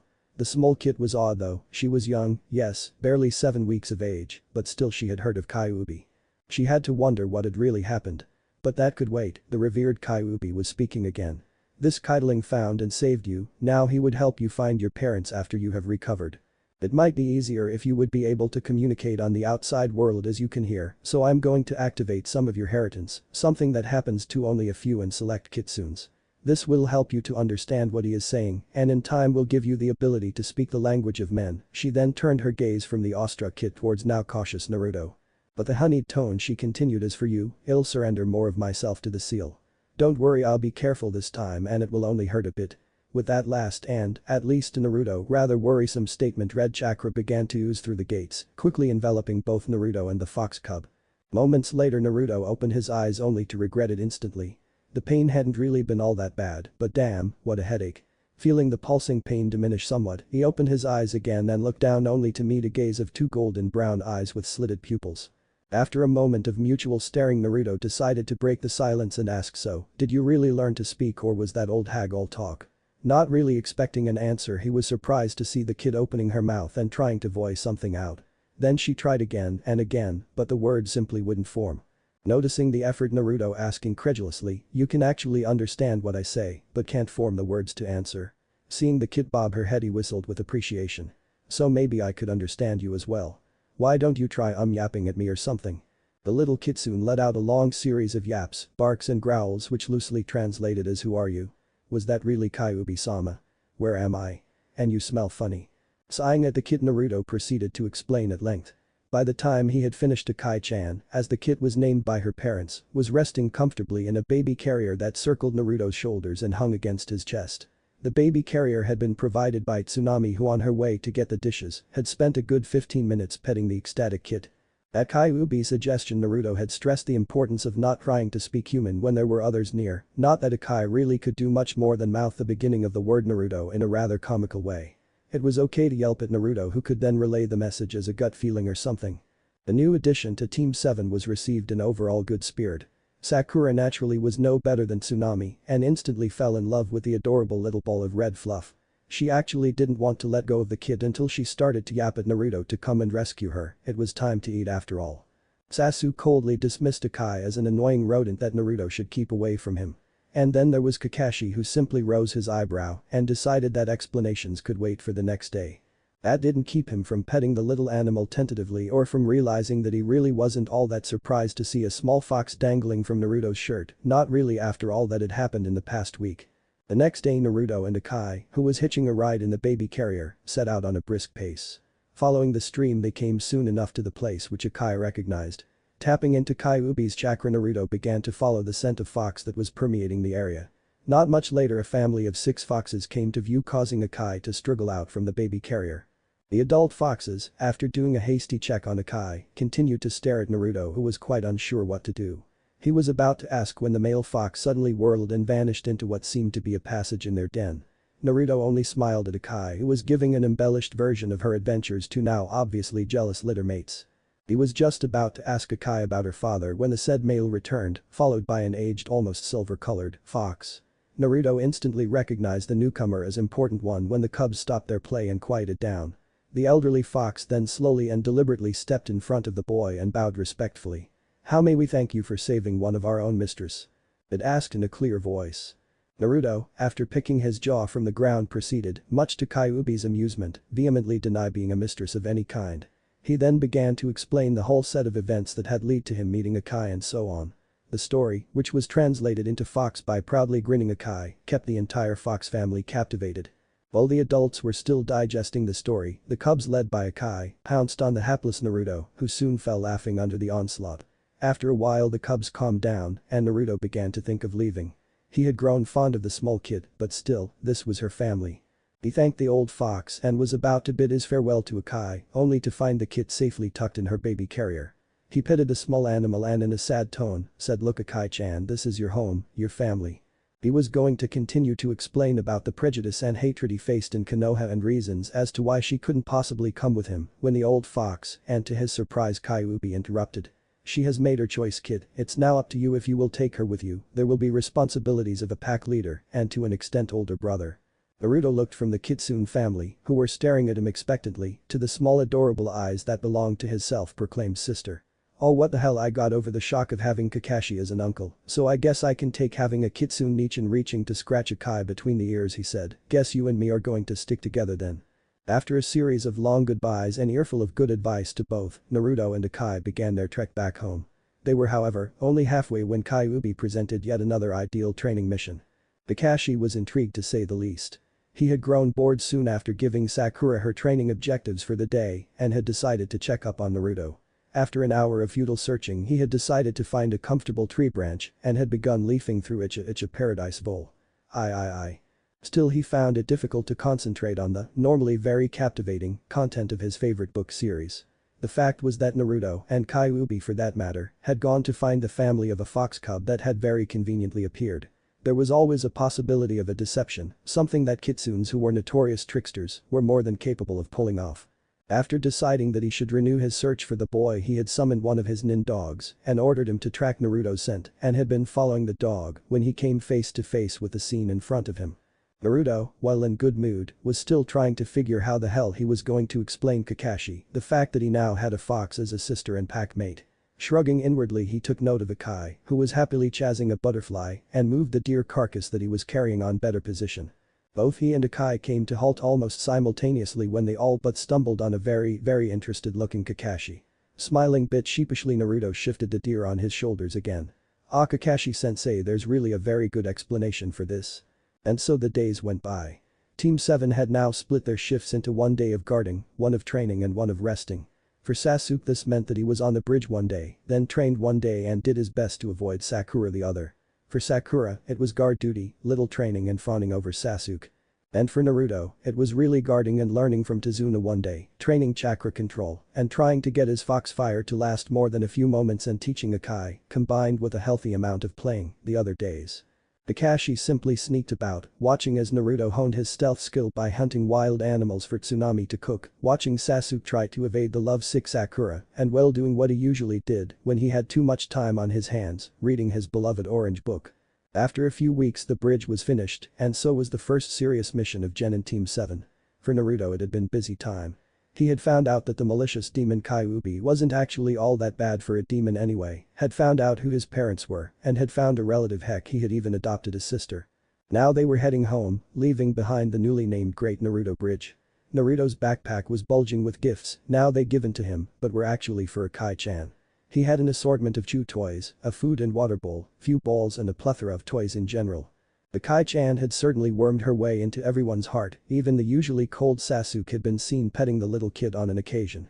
Naruto could only chuckle as he thought how the good citizens of Konoha would react to a sight of a small ninja fox, complete with a miniature Konoha hit I-8 that she now wore around her neck, marking her as an official member of Team 7, walking down the streets of their beloved village. Other than that, Naruto had improved drastically. He had pretty much mastered the art of tuning out background noise while still remaining alert to any changes. For the smells, he could now identify most common smells and could easily pick out his teammates by their specific scents. He had also found that his claws didn't only look intimidating but could easily be converted as vicious lashing or stabbing weapons. And then there were the tails that he surmised were the more useful part of his new arsenal. They could be used for grappling as well as clubbing someone. He stopped his listings to stare at Sasuke's back. Up yours, Sasuke team. I even found out what the Shinkigan does. Maybe I can't just monkey any jutsu I see, but still. It had been a week earlier when Naruto and Kakashi had been able to determine at least one of Shinkigan's features. Kakashi had taken it upon himself to teach the boy his father's knowledge and had decided to start with Taijutsu, something that he had easily copied with the Sharingan. Naruto, with his new eyes activated, had not been able to copy but rather to understand the Taijutsu forms he was being taught. He was able somehow to see the purpose of each move, what they were meant to do, how they flowed from one to the next, and also to an extent memorize them. All in all, he had in a few days adapted the lower tiers of the Yondame's Taijutsu, which was specifically designed to work in conjunction with Hiraishin no Jutsu and the Rasengan. From what they, and Kyuubi for that matter, had deducted, Naruto couldn't copy anything on the spot, instead he needed to practice the said Taijutsu in order to use it himself. The ability to break down and analyze any given Taijutsu move was a distinct advantage though. If you could see what the purpose of the move or a series of moves was, you could easily formulate a proper defense or counter-attack against it. This was shown in action when Kakashi had to admit that if Naruto would have had his claws extended, he would be suffering from a severely torn, if not totally ruined, hand. Besides all that, Naruto now had an extra set of ears and a sharp nose that were fiercely loyal to him. Akai-chan had become almost inseparable from him. The kid was still only a pup but had proven to be an asset. She was for one a very light sleeper and woke up at the slightest of sounds, unlike Naruto, who despite his keen ears, could sleep through an all-out battle. Smirking to himself, Naruto picked up the said kit and placed her in the baby carrier. The gates of Konoha were just beyond the next bend, and foxes were not generally liked in the Leaf Village. He was really looking forward to seeing the villagers gape in impotent rage when he strolled around the streets carrying a fox and a baby carrier. At the least, it would give them something to gossip about. Deep in his mind, Kyuubi was trying hard not burst out in uncontrollable fits of laughter. Kazama Naruto and Kazama Akai had returned. Naruto was tense. Despite the display of bravado shown earlier, he was somewhat afraid of the reaction he was going to get from the people of Konoha. Not that he was worried about being outright lynched or anything, but still stroking Akai absently between the ears, he steeled his resolve to overcome whatever the villagers would throw at him and his newly adopted Nichin and strode purposefully towards the gates.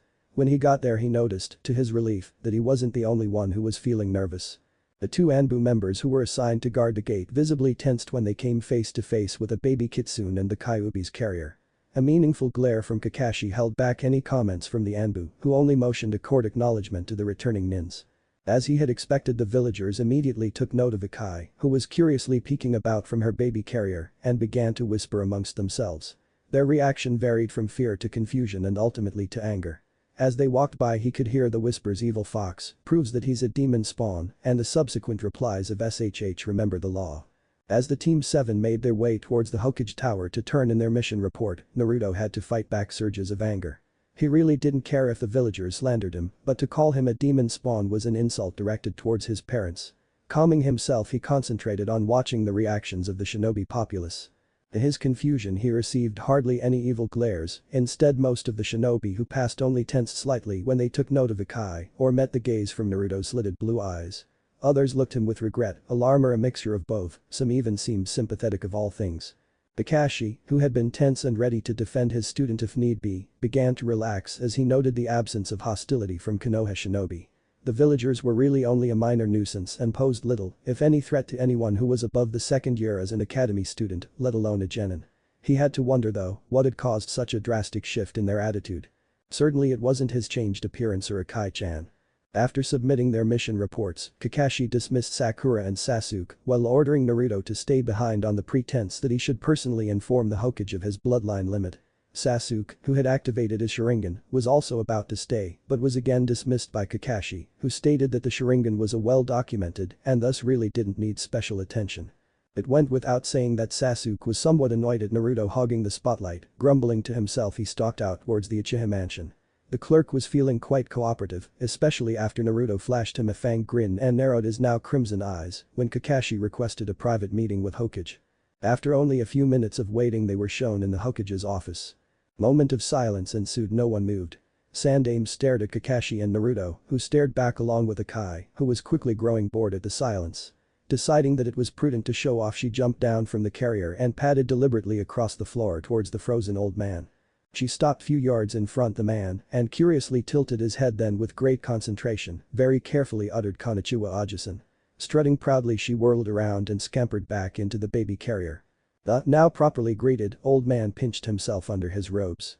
He had to be dreaming, no way had he just seen Uzumaki Naruto and had a Kakashi walk into his office with a baby fox that had promptly jumped forward and greeted him. That simply couldn't happen. He pinched himself again and finally resigned himself to the realization that it really had happened. Rubbing his temples, the old man sat down with an audible sigh and spoke in his intercom, ordering that he was not to be disturbed. This was going to be a long day. After series of long-winded explanations about Kyuubi, seals, cubs and so-called bloodlines, they finally got to the issue of Naruto's real family. Explaining just exactly why Naruto's lineage was kept a secret was surprisingly easy, the reasons being mostly what Kakashi had expected them to be. Naruto's father had made plenty of enemies, especially during the Third Shinobi War, when he had single-handedly eliminated a great number of enemy ninjas, and the families of those enemies might seek revenge on the survivor of the Kazama clan. There was also the fact that other ninja countries, while being allied to Konoha, were not above trying to gain power by any means necessary.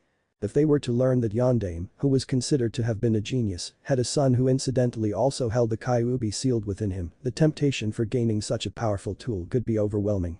Naruto, flinching visibly at the word tool as it reminded him of Zabuza and how he had regarded Haku, almost missed the question that was directed to him. So Naruto, now that you know, do you think you could keep this as a secret until such time that you are ready to assume your father's name? He began to nod vigorously. Sure thing Hokage Aji-san, I've managed to get by on my own since I was kicked out from the orphanage. Well, I did get that allowance from you, but he began to scratch the back of his head in embarrassment. I was just wondering. Kakashi-sensei told me that father had developed few neat jutsus, so maybe they would still be written down on some scrolls or something. Both of the older men could only smile when the embarrassment faded away to an eager expression that came from anticipation of learning new jutsus. The chuckling Sandaime shook his head. Well, there certainly are matters pertaining onto your father's estate. The estate would consist of your father's house and the surrounding grounds, a reasonable amount of wealth, and an assortment of scrolls, books and other effects. Seeing as you are a minor you would need, he pointed at Kakashi. Your legal guardians, who at the moment is your uncle Hada Kakashi, consent to take possession of any of the said items. The way things are, I would suggest you don't move to your father's house until you become at least a Chunin, or we come up with a plausible explanation as to why Arashi chose to leave his house to you. As for the scrolls and books, they range from academy level to Hokage level jutsus, so please be patient and let me and Kakashi hand them to you when we feel you are ready to learn them. Naruto, fighting a wave of depression from not being given any superpower jutsus on the spot, began to nod in consent. He was about to ask if he was dismissed when the Sandaime continued with questions. Now Naruto, about that dream you and Kyuubi shared. You said that there was a man with pale face, dark hair and yellow eyes, correct? At Naruto's nod he continued. That description fits a missing nin of the leaf, and I was wondering if it was by any chance there was a poof of smoke this man. Naruto reeled back from the combined shock of suddenly seeing his tormentor and from the unbridled rage he felt coming in waves from Kyuubi. Snarling he bared his fangs and clenched his now clawed hands. That's him, who is he? Sandaime Hokage, who by now had released the hinge, sat back on his stair and began writing something. Peering up from the document he said, that would have been the likeness of Orochimaru, a former student of mine and one of the Sannin, a S-class missing nin. Most probably the others with him were members of a group called Akatsuki, which we sadly know very little of. Turning back to the document at hand he soon finished it. Naruto, you are on this date ordered to seek out and eliminate Orochimaru and the Akatsuki for their crimes against Konoha. You will also fulfill your bargain with Kyuubi. So is ordered by the Hokage, and information of this mission will be stored in the village archives. Smiling gently at the boy he continued. By no means do I expect you to rush after Orochimaru anytime soon, he is way beyond the reach of our average jounin, and a brat, albeit a strong brat, would be only a minor irritation to him. This is an S-class mission without time limit, so consider yourself under orders to grow stronger. Also the mission is highly confidential, so don't go bragging about it. Naruto, who was about to burst from excitement from receiving his first S-class mission, was about to object when called a brat, but conceded that the old man was probably right. Besides, he had just been ordered to get stronger, so maybe he could cajole more of his father's jutsu from Kakashi. Shrugging, he decided that it was about time for lunch, a decision that was hastened by a loud growl from his belly. He grabbed his backpack and requested a permission to leave.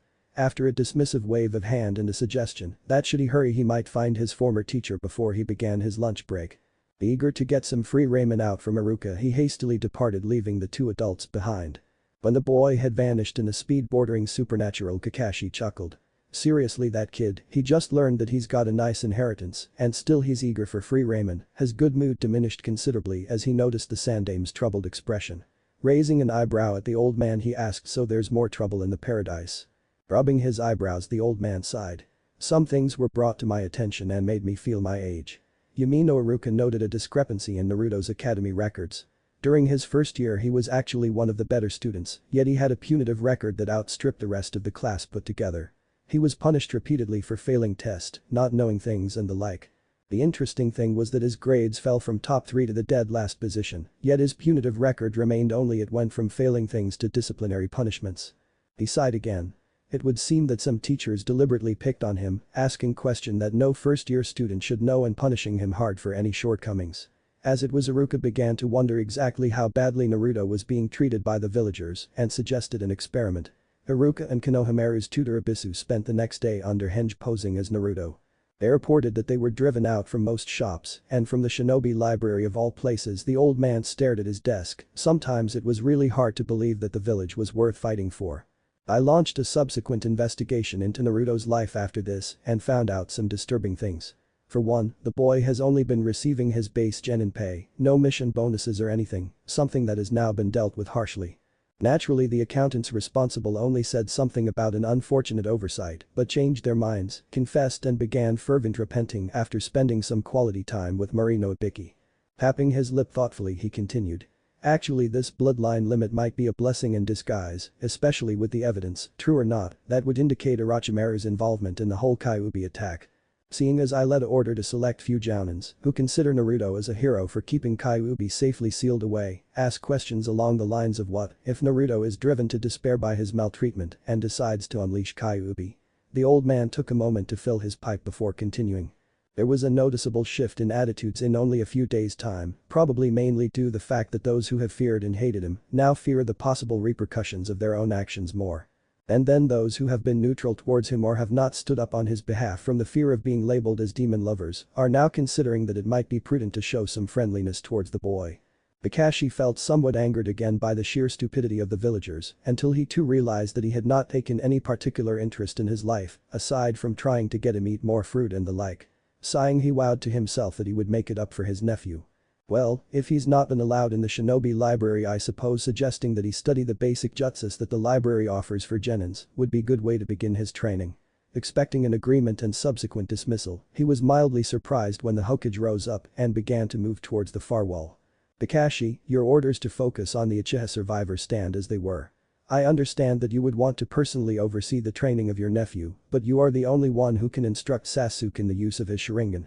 Glancing at the jounin to make sure his Sharingan was covered, he began to furiously roll through combinations that would unlock the now revealed wall safe. Not that he doubted Kakashi's loyalty to the village, but he had stashed his precious, author-signed, originals of Icha Paradise in the said safe. Of course, you may continue to instruct him on your own time, however I would suggest that you simply give him appropriate jutsu scrolls and delegate parts of his training regimen to others.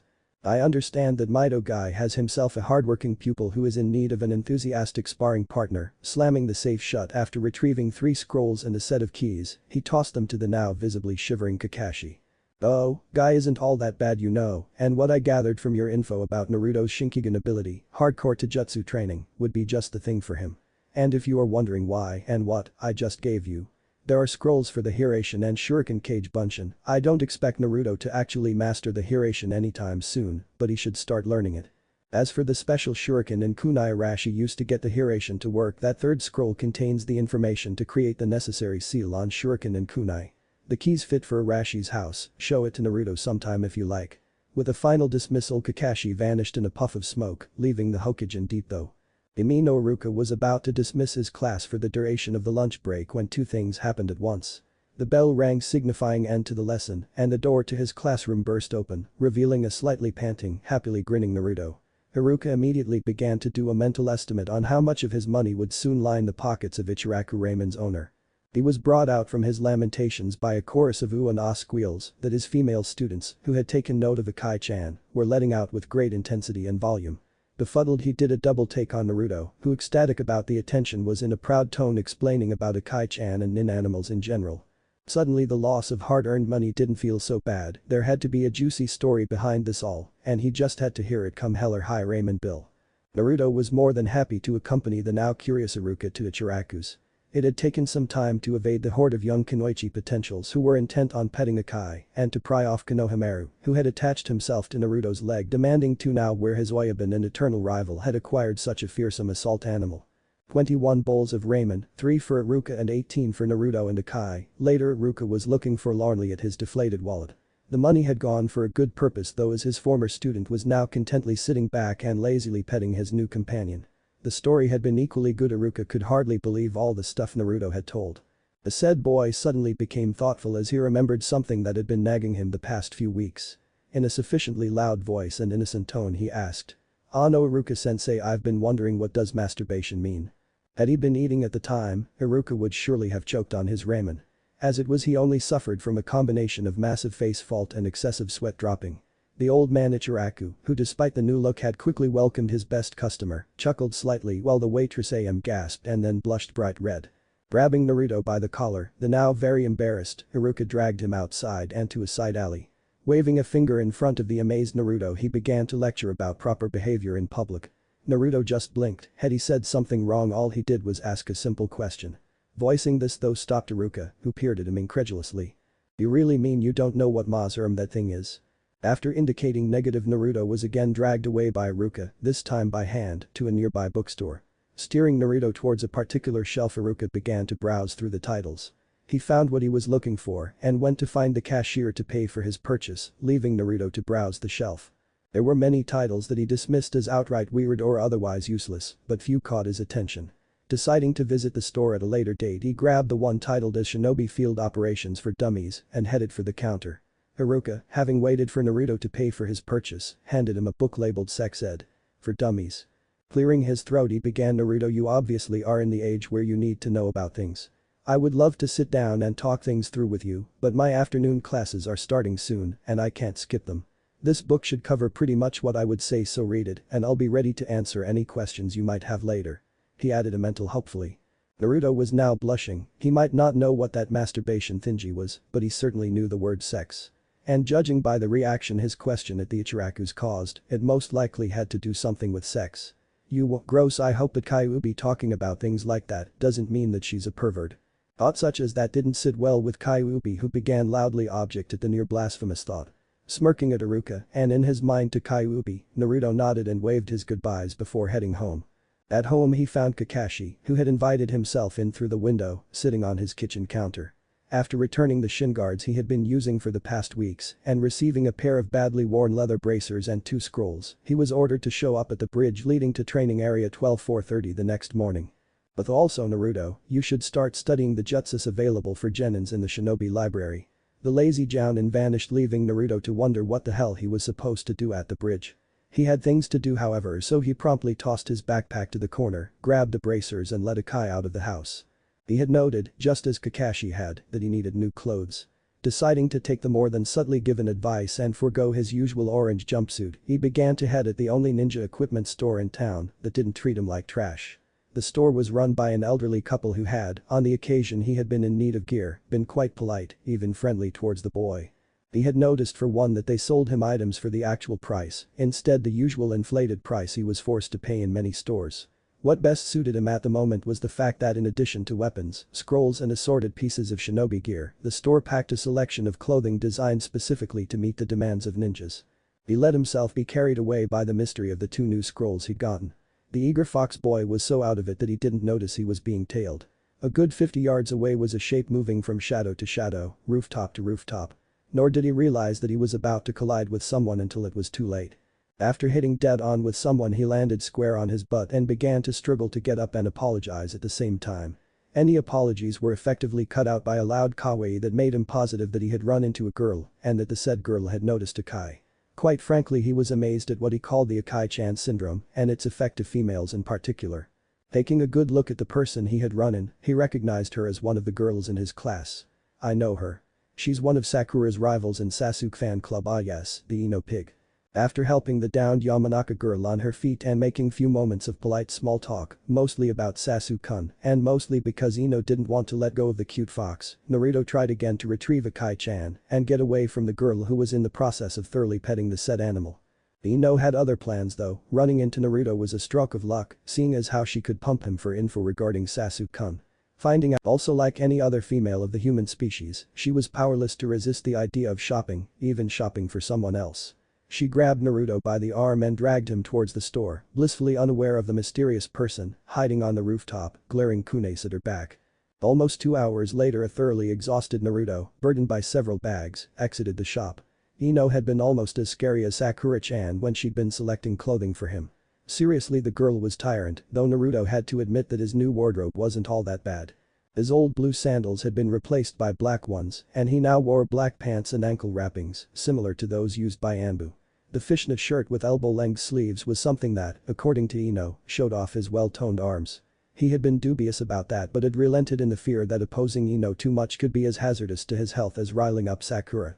Covering his chest, he had a sleeveless dark gray vest that had, as the owners of the shop were proud to show, steel mesh woven into the fabric for additional protection and a collar that could be opened up to form a hood that would cover his entire head and face, effectively hiding his blonde hair.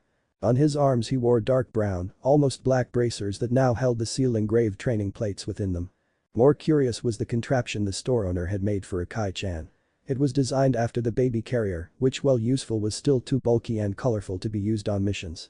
Now Akai was being carried around in a modified fox carrier. Basically, it was a long padded bag that was semi-rigid on one side and could, depending on the situation, easily and comfortably, for both Naruto and Akai, be positioned on any side of the carrier's body. In addition to the 2 only slightly varied sets of clothing, another vest, selected at Ino's insistence, that was similar to one worn by her teammate Shikamaru, and a set of underwear. Naruto also bought a light gray jacket, complete with steel meshing. He did, when Ino was not looking, also slip a set of dark blue clothing that was the identical to the ones worn by Kakashi and Iruka into the growing pile of purchases. Finally, having it all packed, he politely refused any further offers of help, including ominous offer to redo his hairstyle from Ino, who seemed to be in a shopping-induced frenzy. Standing on the street outside the Shinobi store and watching Ino bounce away humming a happy tune, Naruto came to the conclusion that he would never ever understand girls, no females in general, and their weird fascination for shopping. He shuddered at the memory of the feelings of glee and the multiple orders to pose in front of a mirror while trying on different clothes that had come from Kyuubi in Naruto's mind, a serious blow to her image as a demon. Curiously, though he didn't notice it, the person who had been tailing him had vanished during his shopping spree. Also there was, though he didn't notice that either, a small pool of coagulating blood on a nearby rooftop. Unaware of these odd happenings, he squared his shoulders and began to lug the rather heavy bags home. After dinner, which he had made with his rather limited skills of cooking anything other than ramen, he decided that the jutsu scrolls could wait until next day and focused instead on the book Iruka had gotten him. After only a few minutes, Naruto, now sweating and with a radiant blush, was thankfully interrupted by Akai, who wanted her after dinner play. Tossing a squeaky ball for her to retrieve didn't ease Naruto's mind though, and he soon decided to brave the book once more. Naruto managed to avoid death from nasal hemorrhaging, having his hair catch fire from blushing, and dying by sheer embarrassment while reading the accursed book. He even began to wonder if using Warwick no Jutsu in harem no Jutsu was ethically acceptable. The odd thing is that Sasuke team didn't even bat an eye when I subjected him to Warwick no Jutsu. Maybe he's one of those homosexuals or whatever. Or maybe having all those fangirls hanging on him since he was 10 has made him resistant or something. The pre-dawn air was refreshing. Taking a deep breath, Naruto stretched and let loose a contented sigh. It was almost 4:30, the time he was supposed to be here.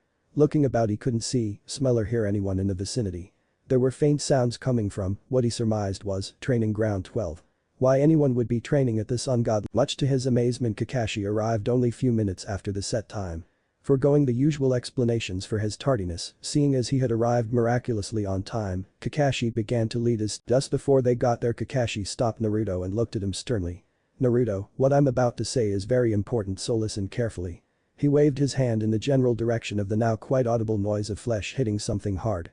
"You are going to attend extra Taijutsu training every morning under the tutelage of Mido Guy. He is a Taijutsu freak to be frank, and he's bit." Kakashi cleared his throat before continuing. "Anyway, he knows a lot about different Taijutsu styles and has a student who's in need of sparring partner. Now I want to stress out two very important things. First, he considers me as his eternal rival and is always challenging me to these ridiculous contests, so do your best there and don't give him any reason to challenge me more often. Second, now this is the most important thing I'm going to tell you. Even if he insists it's not okay to wear green spandex. On that note, nice to see you looking like a real ninja by the way. Green spandex. What the hell has Kakashi gotten me into now, though I admit the part about this guy dude being a Taijutsu freak sounds promising, even if a bit intimidating. Feeling Kyuubi think along the same lines, he finally got the answer to his unvoiced question. He had found the green beast of Konoha. His reaction of "holy crap, it wasn't a joke" was supplemented by a rather disturbing HMMMH nice but from Kyuubi that forced him to suppress the urge to gag. Loud yell of Kakashi, "My eternal rival," was the beginning of bizarre, at least in Naruto's mind, events. After series of loud "have you come to join the magnificent Rock Lee and myself in our quest for youthful passion?" and "ah the fire of youth." And the like guy finally calmed down enough to notice Naruto, who had the look of a cornered animal in his eyes. Casting a questioning glance at Kakashi, who replied with intricate hand gestures, he turned towards Lee. "Lee, to better understand your youthful passion, run 2 laps around Konoha." The said genin struck his nice guy pose, complete with the glittering teeth, and then became a green blur as he vanished from sight. Focusing on Naruto, the green-clad jounin became suddenly serious and businesslike. "Short Uzumaki Naruto-san?" Was more statement than question, not like there were many blonde demon vessels in the greater Konoha area. Turning his eyes to Kakashi he asked, "I take it that there is a reason you have brought this epitome of youthful passion, who is only rivaled by my very own Rock Lee, here this day, perhaps you and he would like to join us in our pursuit of perfection." Kakashi nodded slightly. "Guy, the Hokage has requested that you offer your assistance in bringing out the youthful potential of my most excellent pupil." Cringing beneath his mask he went on. "Naruto has an incredible potential in Taijutsu because of his unique destiny. I believe that with a little coaching he could advance rapidly and in turn offer your Lee a worthy sparring partner. I would note that you have my permission to run him to the ground if you can." Seeing Guy nodding in ecstasy, he turned to the now horrified Naruto and said, "Well Naruto, it would seem that you will be training every day from 4:30 to 7 with Guy and Lee. Oh, and Team 7 will meet for training tomorrow at 7:30 at the usual spot, don't be late now." The last part went unnoticed by Naruto, who was going through a mantra of "shit, this isn't happening" over and over in his mind. He soon realized that Guy, or Guy-sensei as he came to call him soon enough, was talking to him. At the mention of training weights he showed his bracers and explained that they were a gift from the yondaime, who felt that he should get them as a compensation for his sacrifice. Soon after this they were joined by Lee, who immediately upon hearing that Naruto was to train with them, began to greet his new training partner. After that they got down to business. Naruto noted that Guy-sensei, while being eccentric, was by no means stupid and knew his business. 500 kicks and punches later they had a break, after which Lee and Guy began to demonstrate basic Taijutsu stances. Naruto was about to activate his Shinkigan, but refrained from doing so by a sudden sting of guilt. He really didn't have any problems with using his eye ability against enemies, but he felt as if he was somehow cheating his new partner and sensei out of their hard-earned skills. Bringing attention to himself he proceeded to explain his Taijutsu to the now very interested pair. When he had reached the end of his explanation both Guy and Lee were in tears and bawling about how the truthfulness of youth was glorious and the like. Naruto got more than slightly nervous when they began to hug each other, and then, he nearly flipped at this, included him into a fierce group hug.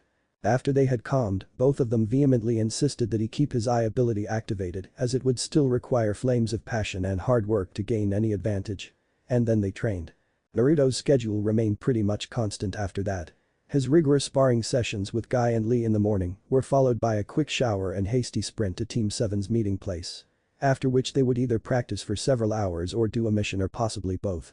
He had also read the Shinobi Field Operations Guide and had subsequently purchased more books suggested by the author.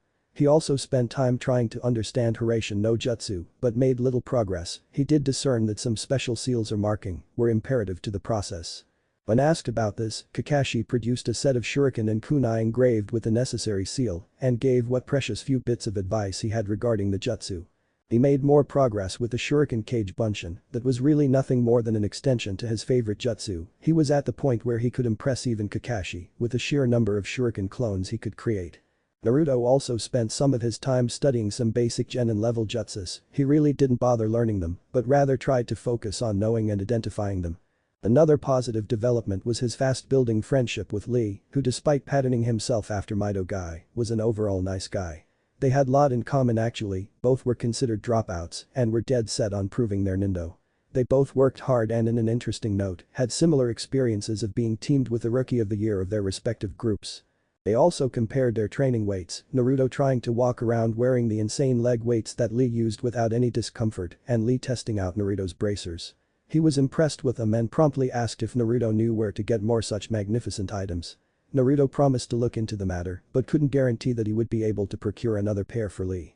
Getting to know Lee better also led into another development. Within the week Naruto noticed that he was spending another 3 hours every evening sparring with the ever-energetic Taijutsu expert and it paid off too big time. He could literally feel himself growing stronger and faster, forcing him, much to Kakashi's amazement, up his weights again. And then there was the fact that his Taijutsu was improving so fast that Lee had to actually stop holding back slightly. Naruto was feeling cheery. He was full of delicious ramen that he had devoured in vast quantities after returning from yet another successful and exciting mission. It had been the visit to beach day for Konoha's preschoolers and the lucky Team 7 had been selected for lifeguard duty.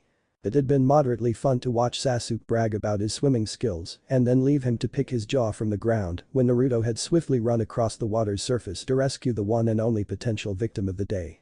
Because it had been such a good day Naruto was feeling playful and decided to notice Konohamaru, who had been shadowing him for the last few days.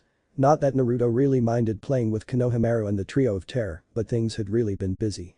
This didn't really matter to Konohamaru who beyond excited about the cool eyes and the fierce and powerful assault animal his Yobin had acquired. Sighing inwardly he promised to that he would play ninja the following day and decided to actually spill the beans to Konohamaru motioning the eager kid to follow him to their special training site. After a few moments of tense silence, Naruto asked his loyal follower what he knew about the Kyuubi. He quickly received the patented tale of Yondame's heroic battle with the demon and subsequent victory and death. Lifting Konohamaru by the neck he placed the kid on the ground before himself and while staring him in the eyes said in a low voice. That's not the whole truth. Kyuubi didn't die, she was simply sealed away. Sealed into the belly button of a newborn child namely Miyuzumaki Naruto. Konohamaru was gaping at Naruto, the silence continued unbroken until slowly he turned his eyes towards Akai, who was currently asleep in her pouch, then back to Naruto's face. He repeated this process several times and then began to shake. With a loud yell of no. He turned and ran from the clearing, leaving behind a heartbroken Naruto.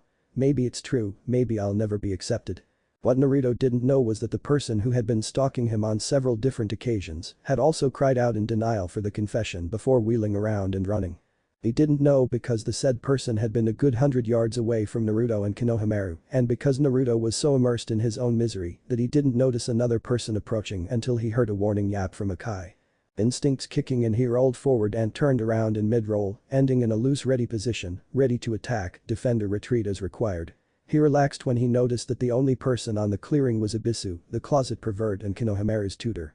He failed to notice however that instead of the cold glaring eyes he'd been sporting before there was now a healthy dose of admiration in those eyes. Clearing his throat Abisu spoke. He's young you know. Give him some time to think it over and I'm sure he'll be back to begging you to play ninja as usual.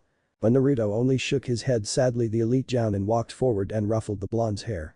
This caused a boy look up in amazement. Was this really the same stuck-up closet pervert who'd stated that spending time with the likes of Naruto only served to make you dumber? It was a brave thing Naruto-kun, you really should hint that maybe Kyuubi wasn't on her right mind when she attacked, that would help too. But right now the little whelp needs time to sort out his feelings. He then walked to the nearby vending machines and popped out 2 cans of soda. Tossing one to Naruto he sat on the nearby log. Seriously, Konohamaru has changed after he met you. Before it was hard to get him to train and now it's hard to get him stop training. He used to idolize the Yondaime, now it's you. And then you go and drop a bomb like that on his lap without any warning. Smiling again the closet pervert shook his head.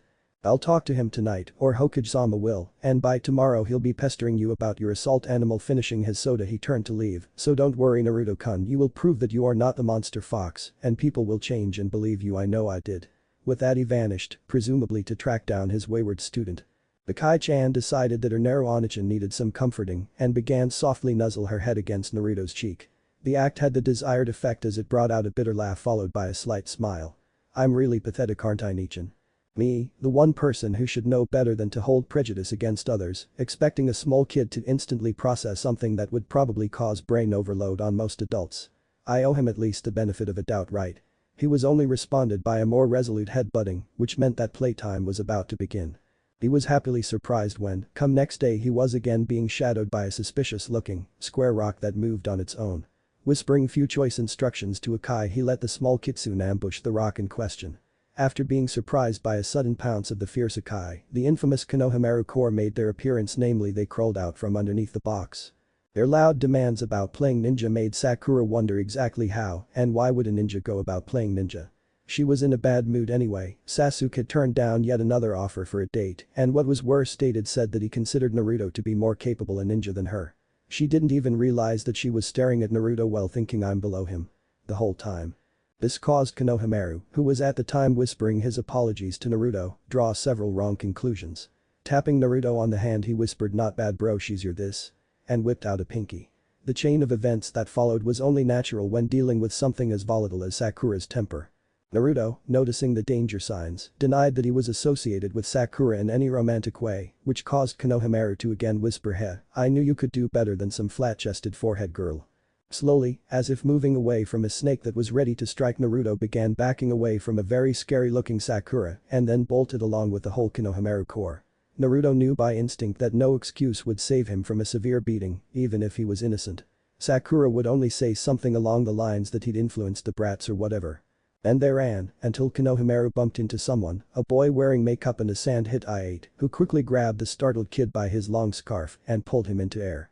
Naruto, upon seeing the struggling Konohamaru, quickly flashed his signature hand seal and charged, yelling, "Hey Fatus. Let go of him." He didn't make it to the stranger when suddenly something, guided by the makeup boy's finger movements, tripped him. Smiling conceitedly he exclaimed, "Konoha genins are weak." His smile faltered though, when Konohamaru opened his mouth to display impressive fangs which he promptly sunk into the offending weirdo's hand. Yelling in pain, the weirdo dropped the brat and swiftly placed a kick on his midsection, causing a poof of smoke from a vanishing clone. Looking about he saw the small brat, the blonde brat, a pink-haired brat and two other brats standing some distance from him. Basically he hated brats, especially the blonde who was grinning widely, so it was prudent to teach them a lesson. Not listening to the companion's objections, he whipped out the strange package he was carrying and was about to do something when he was interrupted by yet another stranger. The red-haired boy, who was hanging from a nearby tree, instantly brought out the scent of fear from the two other sand nins. Naruto could also feel hair rising at the back of his head. There was something about this guy. These thoughts were mirrored by Kyuubi, who was pacing nervously about in her cage. "Kid. Activate the Shinkigan, there's a familiar and repulsive feel about this one and be careful." Now quite cautious, Naruto channeled chakra into his eyes and instantly saw something wrong with the boy. The gourd that was on the boy's back was alive, it moved constantly, forming shapes of what looked like, well, he really didn't know what they looked like. He deactivated and reactivated his eyes just to make sure he wasn't seeing things he wasn't. Kyuubi's growling was a sure sign of that. The RRRRR, that mad raccoon, beware that one kid. He carries a biju within him just like you, with the exception that his is quite insane, and judging from his insomniac looks and the look, the gourd, only partially contained. After a lengthy conversation with Kyuubi, Naruto was brought back to the world of the living by Konohamaru, who was tugging his hand and muttering about Sasuke stealing the show from him. Blinking, Naruto took note that there indeed was Sasuke, playing the hero and questioning the sand ninjas, as if he was the sole guardian of Konoha. After a short introductions, a staring match ensued between the newly introduced Sabaku no Gaara and Sasuke. Few moments of mutual staring passed until Gaara whirled around and turned to leave, only to be interrupted by a yell of "Hey. Hey. What about me?" from Naruto. Shrugging in disdain, Gaara dismissed him with a short, "You got lucky with Kankuro, I'm not interested in the likes of you." That died in his throat when Naruto tapped into Kyuubi's chakra and took a step forward. Gaara took a step two only backwards. The guy he had pegged as a weak was now suddenly radiating power that sent Shukaku in insane whimpers of fear. And Shukaku feared nothing.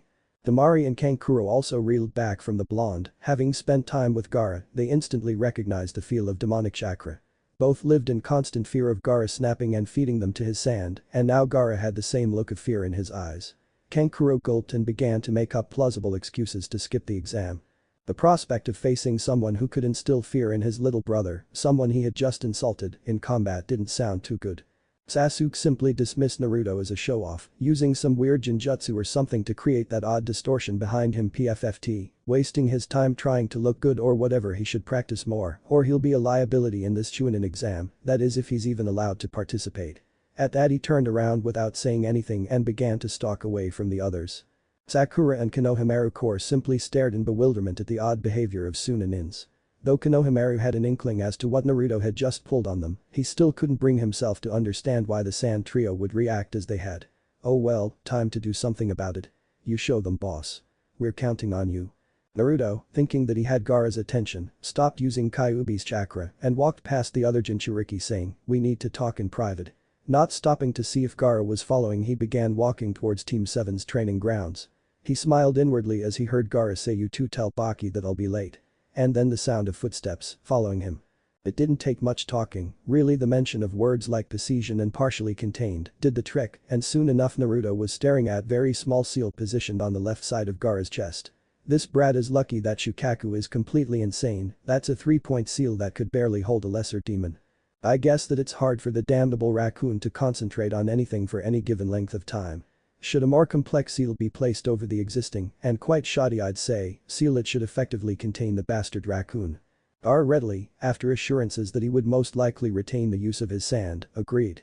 Getting rid of the insane cackling, whispers and being able to sleep without the fear of having his personality devoured simply sounded too tempting.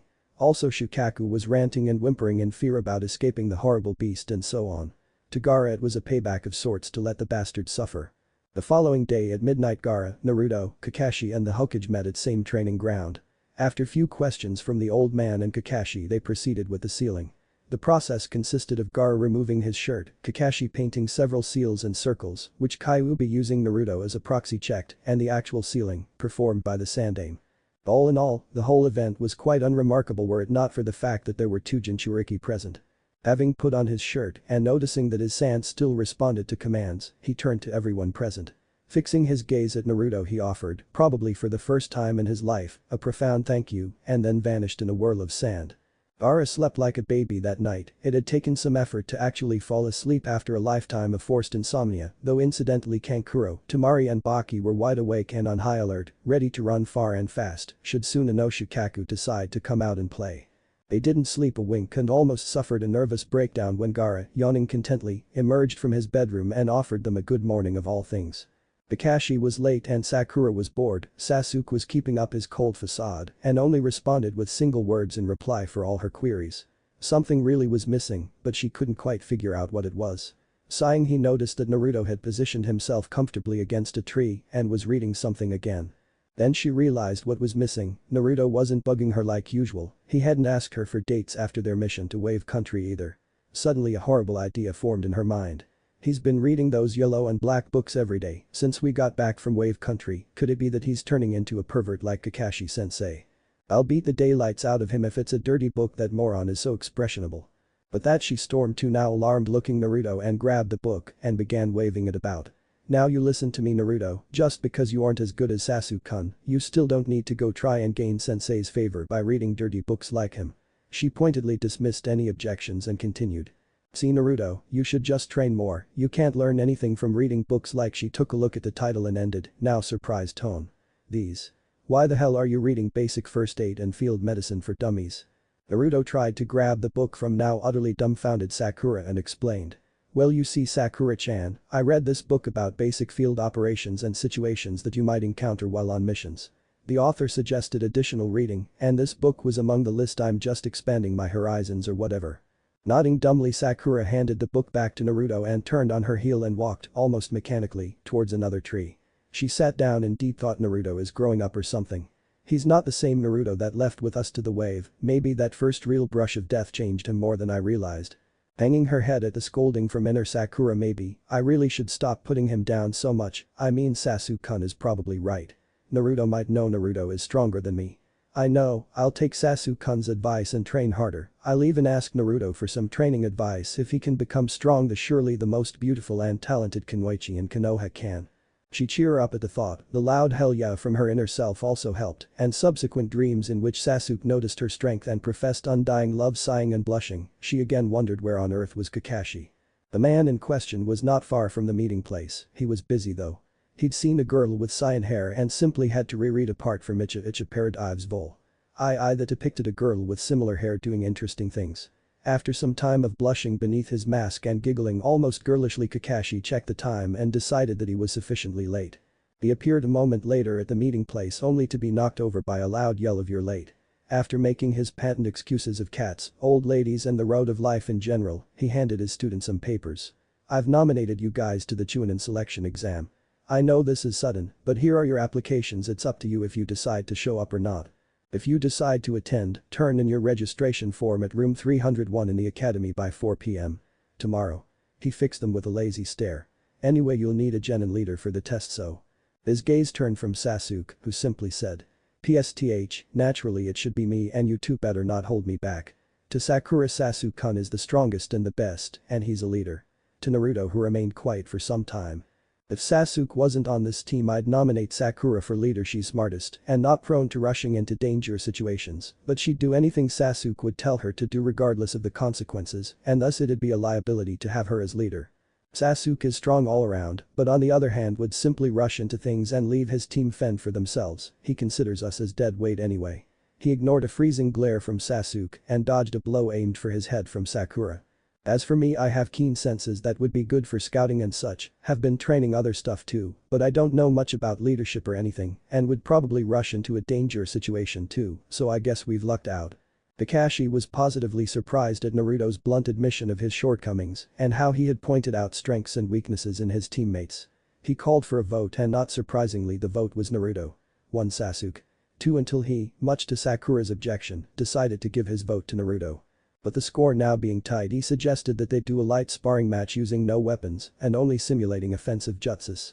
It was time to see if Naruto had actually learned anything fancy after receiving his gifts from Kyuubi.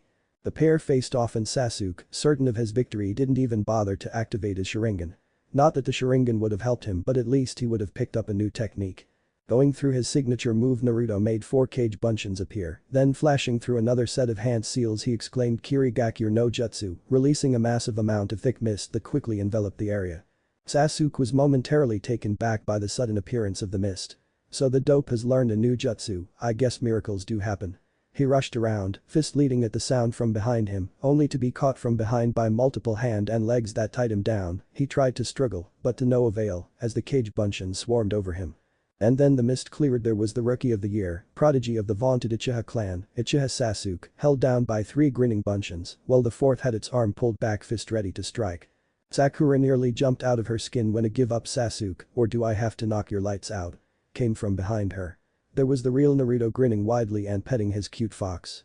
Receiving no answer from the boiling Sasuke, he looked at Kakashi, who declared Naruto as the winner of the match and as the new genin leader of Team 7. Standing up and glaring kunes at the happy Naruto, Sasuke grumbled something about "You caught me by surprise, it won't happen again dead last." To which Naruto only sniffed an indifferent, "Doesn't matter, I won this one, subordinate kun." When Team 7 arrived at the room 301, Naruto was in a really good mood. He'd totally humiliated Sasuke by politely asking Lee not to damage his sidekick before the exam when he challenged Sasuke. Lee, getting the hint, had happily agreed and added a needled barb of "Guess he isn't as tough as he's said to be, what with losing to you in a simple taijutsu." Naruto had only smiled angelically and nodded in consent. At the door they were greeted by Kakashi, who happily stated, "Oh, so Sakura came too. Now we can properly take the exam. This test can only be taken in teams of 3, but you all came of your own free will, you guys make me proud, now go." Team 7 entered the room, leaving Kakashi behind in deep thought. "I may have said that they are ready, but even those fearless kids may be shaking in their boots right now." His morbid thoughts were cut like a lightning by Naruto's loud voice. "My name is Uzumaki Naruto. I won't lose to you bastards." The sweat dropped, the Chunin selection exam had begun. Sasuke was mildly annoyed. No, he was actually very annoyed. Since he'd lost to Naruto the previous day, he'd been pondering the enigma that was this new and improved dope. First he'd pulled out a technique used by another village, something he was sure the moron hadn't picked up just by seeing Zabuza perform it once. Then he'd exhibited a great amount of stealth and had actually managed to pull one over and humiliate him. I'm going to squeeze out the info about his new skills after or during this damn exam.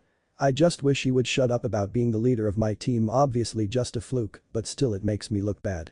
He had been dead set on doing the said squeezing after his match with Naruto the previous day, but the dope had simply vanished afterwards. He wasn't even at the Ichiraku's, nor was he home or in any of his usual training spots.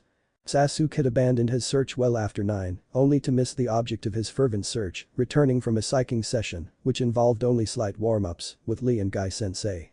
When Naruto had appeared to the academy, there wasn't the time or the privacy to grill him about his abilities, and Sasuke was yet again forced to delay the inevitable. He vowed that the dobe's secrets would be his soon enough. After entering, he'd gotten to a slightly better mood though.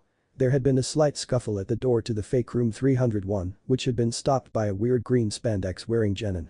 Then he'd met someone who really piqued his interest, Hyuga Neji, last year's Rookie of the Year and reputedly the greatest genius born in the Hyuga clan in 100 years. Incidentally, Sasuke was appalled that someone could be so arrogant and overconfident, as the said boy was nonetheless here, finally, was someone worthy to fight.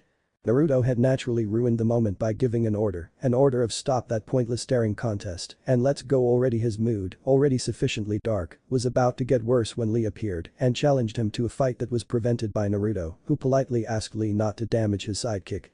He'd been seething since then, devising ways to make Naruto suffer. The said boy was in a tight spot at the moment. Ino had jumped out of the blue and latched herself to Sasuke, squeaking a delighted "Sasuke-kun, you are late. You too, Naruto-kun," which caused an instant reaction from Sakura, who jumped to defend her claim on Sasuke. Naruto felt threatened. He was in between two scary girls who would probably beat him into a pulp if he sided with either one. Luckily, he was rescued by appearance of Nara Shikamaru and Akamichi Choji, who were soon followed by Team 8. Using the distraction that these new arrivals caused, Naruto was able to slip away from the bickering girls and into relative safety of the other rookies. And Yazuka Kiba, or Dog Boy as Naruto dubbed him, was bragging to Sasuke about how they had trained a lot and would kick everyone's ass. So Naruto decided that a loud "shut up. Sasuke might lose, but I won't lose to the likes of you," was in order. His proclamation was answered by a very faint and stuttering voice belonging to Hyuga Hinata, who was, in his opinion, a weird and shy girl who always looked away when he looked at her. Kyuubi giggled for some reason at this mental description of the girl. Keeping her eyes downcast and using all her willpower not to faint or get yet another nosebleed, the images of Naruto in the process of removing his pants was permanently imprinted into her mind. She managed to stutter out a "Gomen, Naruto-kun. Kiba-kun didn't mean it in that way," which caused Kiba to raise an eyebrow at her. Damn. There she goes again. Can't she realize that if she wants to make me jealous, she should pick someone more plausible as a fake target of affection than that moron. The third member of Team 8, Aburame Shino, didn't say anything but took note of Kiba's reaction. Damn, there he goes again. Why is he so dead set on the idea that Hinata-chan is in love with him and is only trying to make him jealous by getting all tongue-tied on the mere mention of Naruto? Seems that Naruto is over Sakura too. This could get messy if he realizes that Hinata is head over heels for him and decides that he too might like her. The situation was escalating. Hinata had let out a surprisingly loud kawaii. After having noticed Akai-chan peeking from her carry pouch and had made beeline towards the said fox.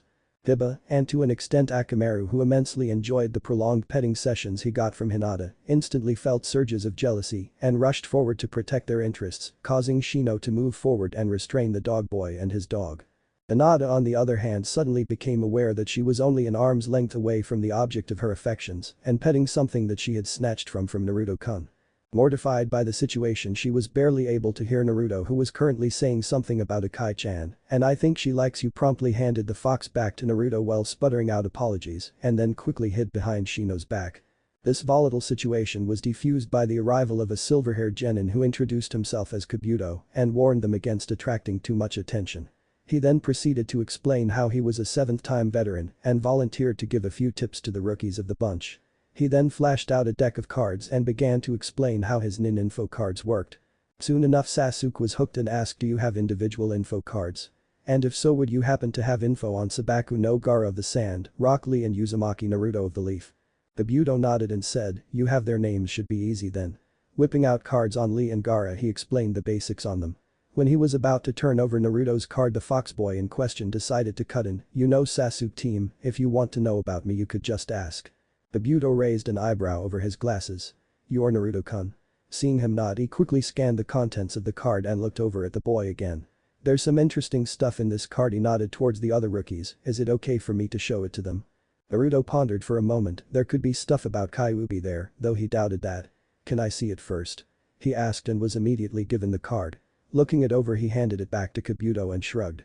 Yeah, sure, though I think that bit about my academy graduation is supposed to be classified or something. But then again, maybe not. This conversation had naturally piqued everyone's curiosity, and they were now dying to see the card, especially Sasuke, who was ready to make a grab for the said card and Naruto declined to show it. Whipping the card around, Kabuto held it up for everyone to see. Uzumaki Naruto. Worst in his class in every subject. His graduation from the academy was rather unusual as well. After failing to produce a viable bunshin during the exam, he was tricked by a teacher to break into the Hokage tower and steal a forbidden scroll of seals. He then saved another teacher and defeated the traitor using Kage Bunshin no Jutsu, a Jounin level technique that he mastered in space of few hours. Checking the card again for more info, he continued. After graduating was placed into Genin Team 7. Mission record is D rank 19, B rank 1, A rank 1.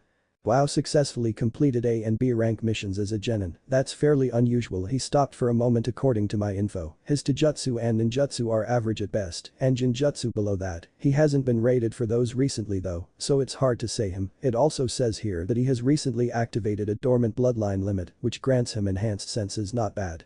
Raising an eyebrow in surprise, he continued. Stamina and chakra are off the charts for a Genin, probably somewhere between Chunin and Jounin. Also report from his teachers, and Jounin instructor states that he is loud.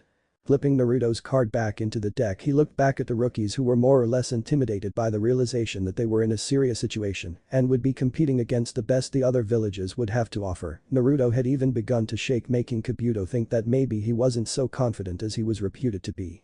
Sakura was about to cheer him up when the blonde let loose a deafening "My name is Uzumaki Naruto. I won't lose to you bastards." Followed by a loud "You got that." And a delighted "Ah, that felt great." This bold, others would describe it as suicidal, declaration caused a multitude of reactions. Gaara simply shrugged. He wasn't going to pick a fight with other jinchuriki and told his brother to shut up and stay away from Naruto. Neji scoffed when Lee pumped his fist in the air and declared something about the power of youth and Naruto in particular, while Tenten simply shrugged. Gibba was sort of pissed for Naruto hogging the spotlight, but decided that it would only make him look worse when he'd get his butt kicked later in the exam. As for the rest, Ino bonked Sakura on the head after she stated that Naruto is too stupid to be intimidated. And Hinata was simply blushing and twiddling her fingers while repeating "Naruto-kun so strong, brave Naruto-kun" in her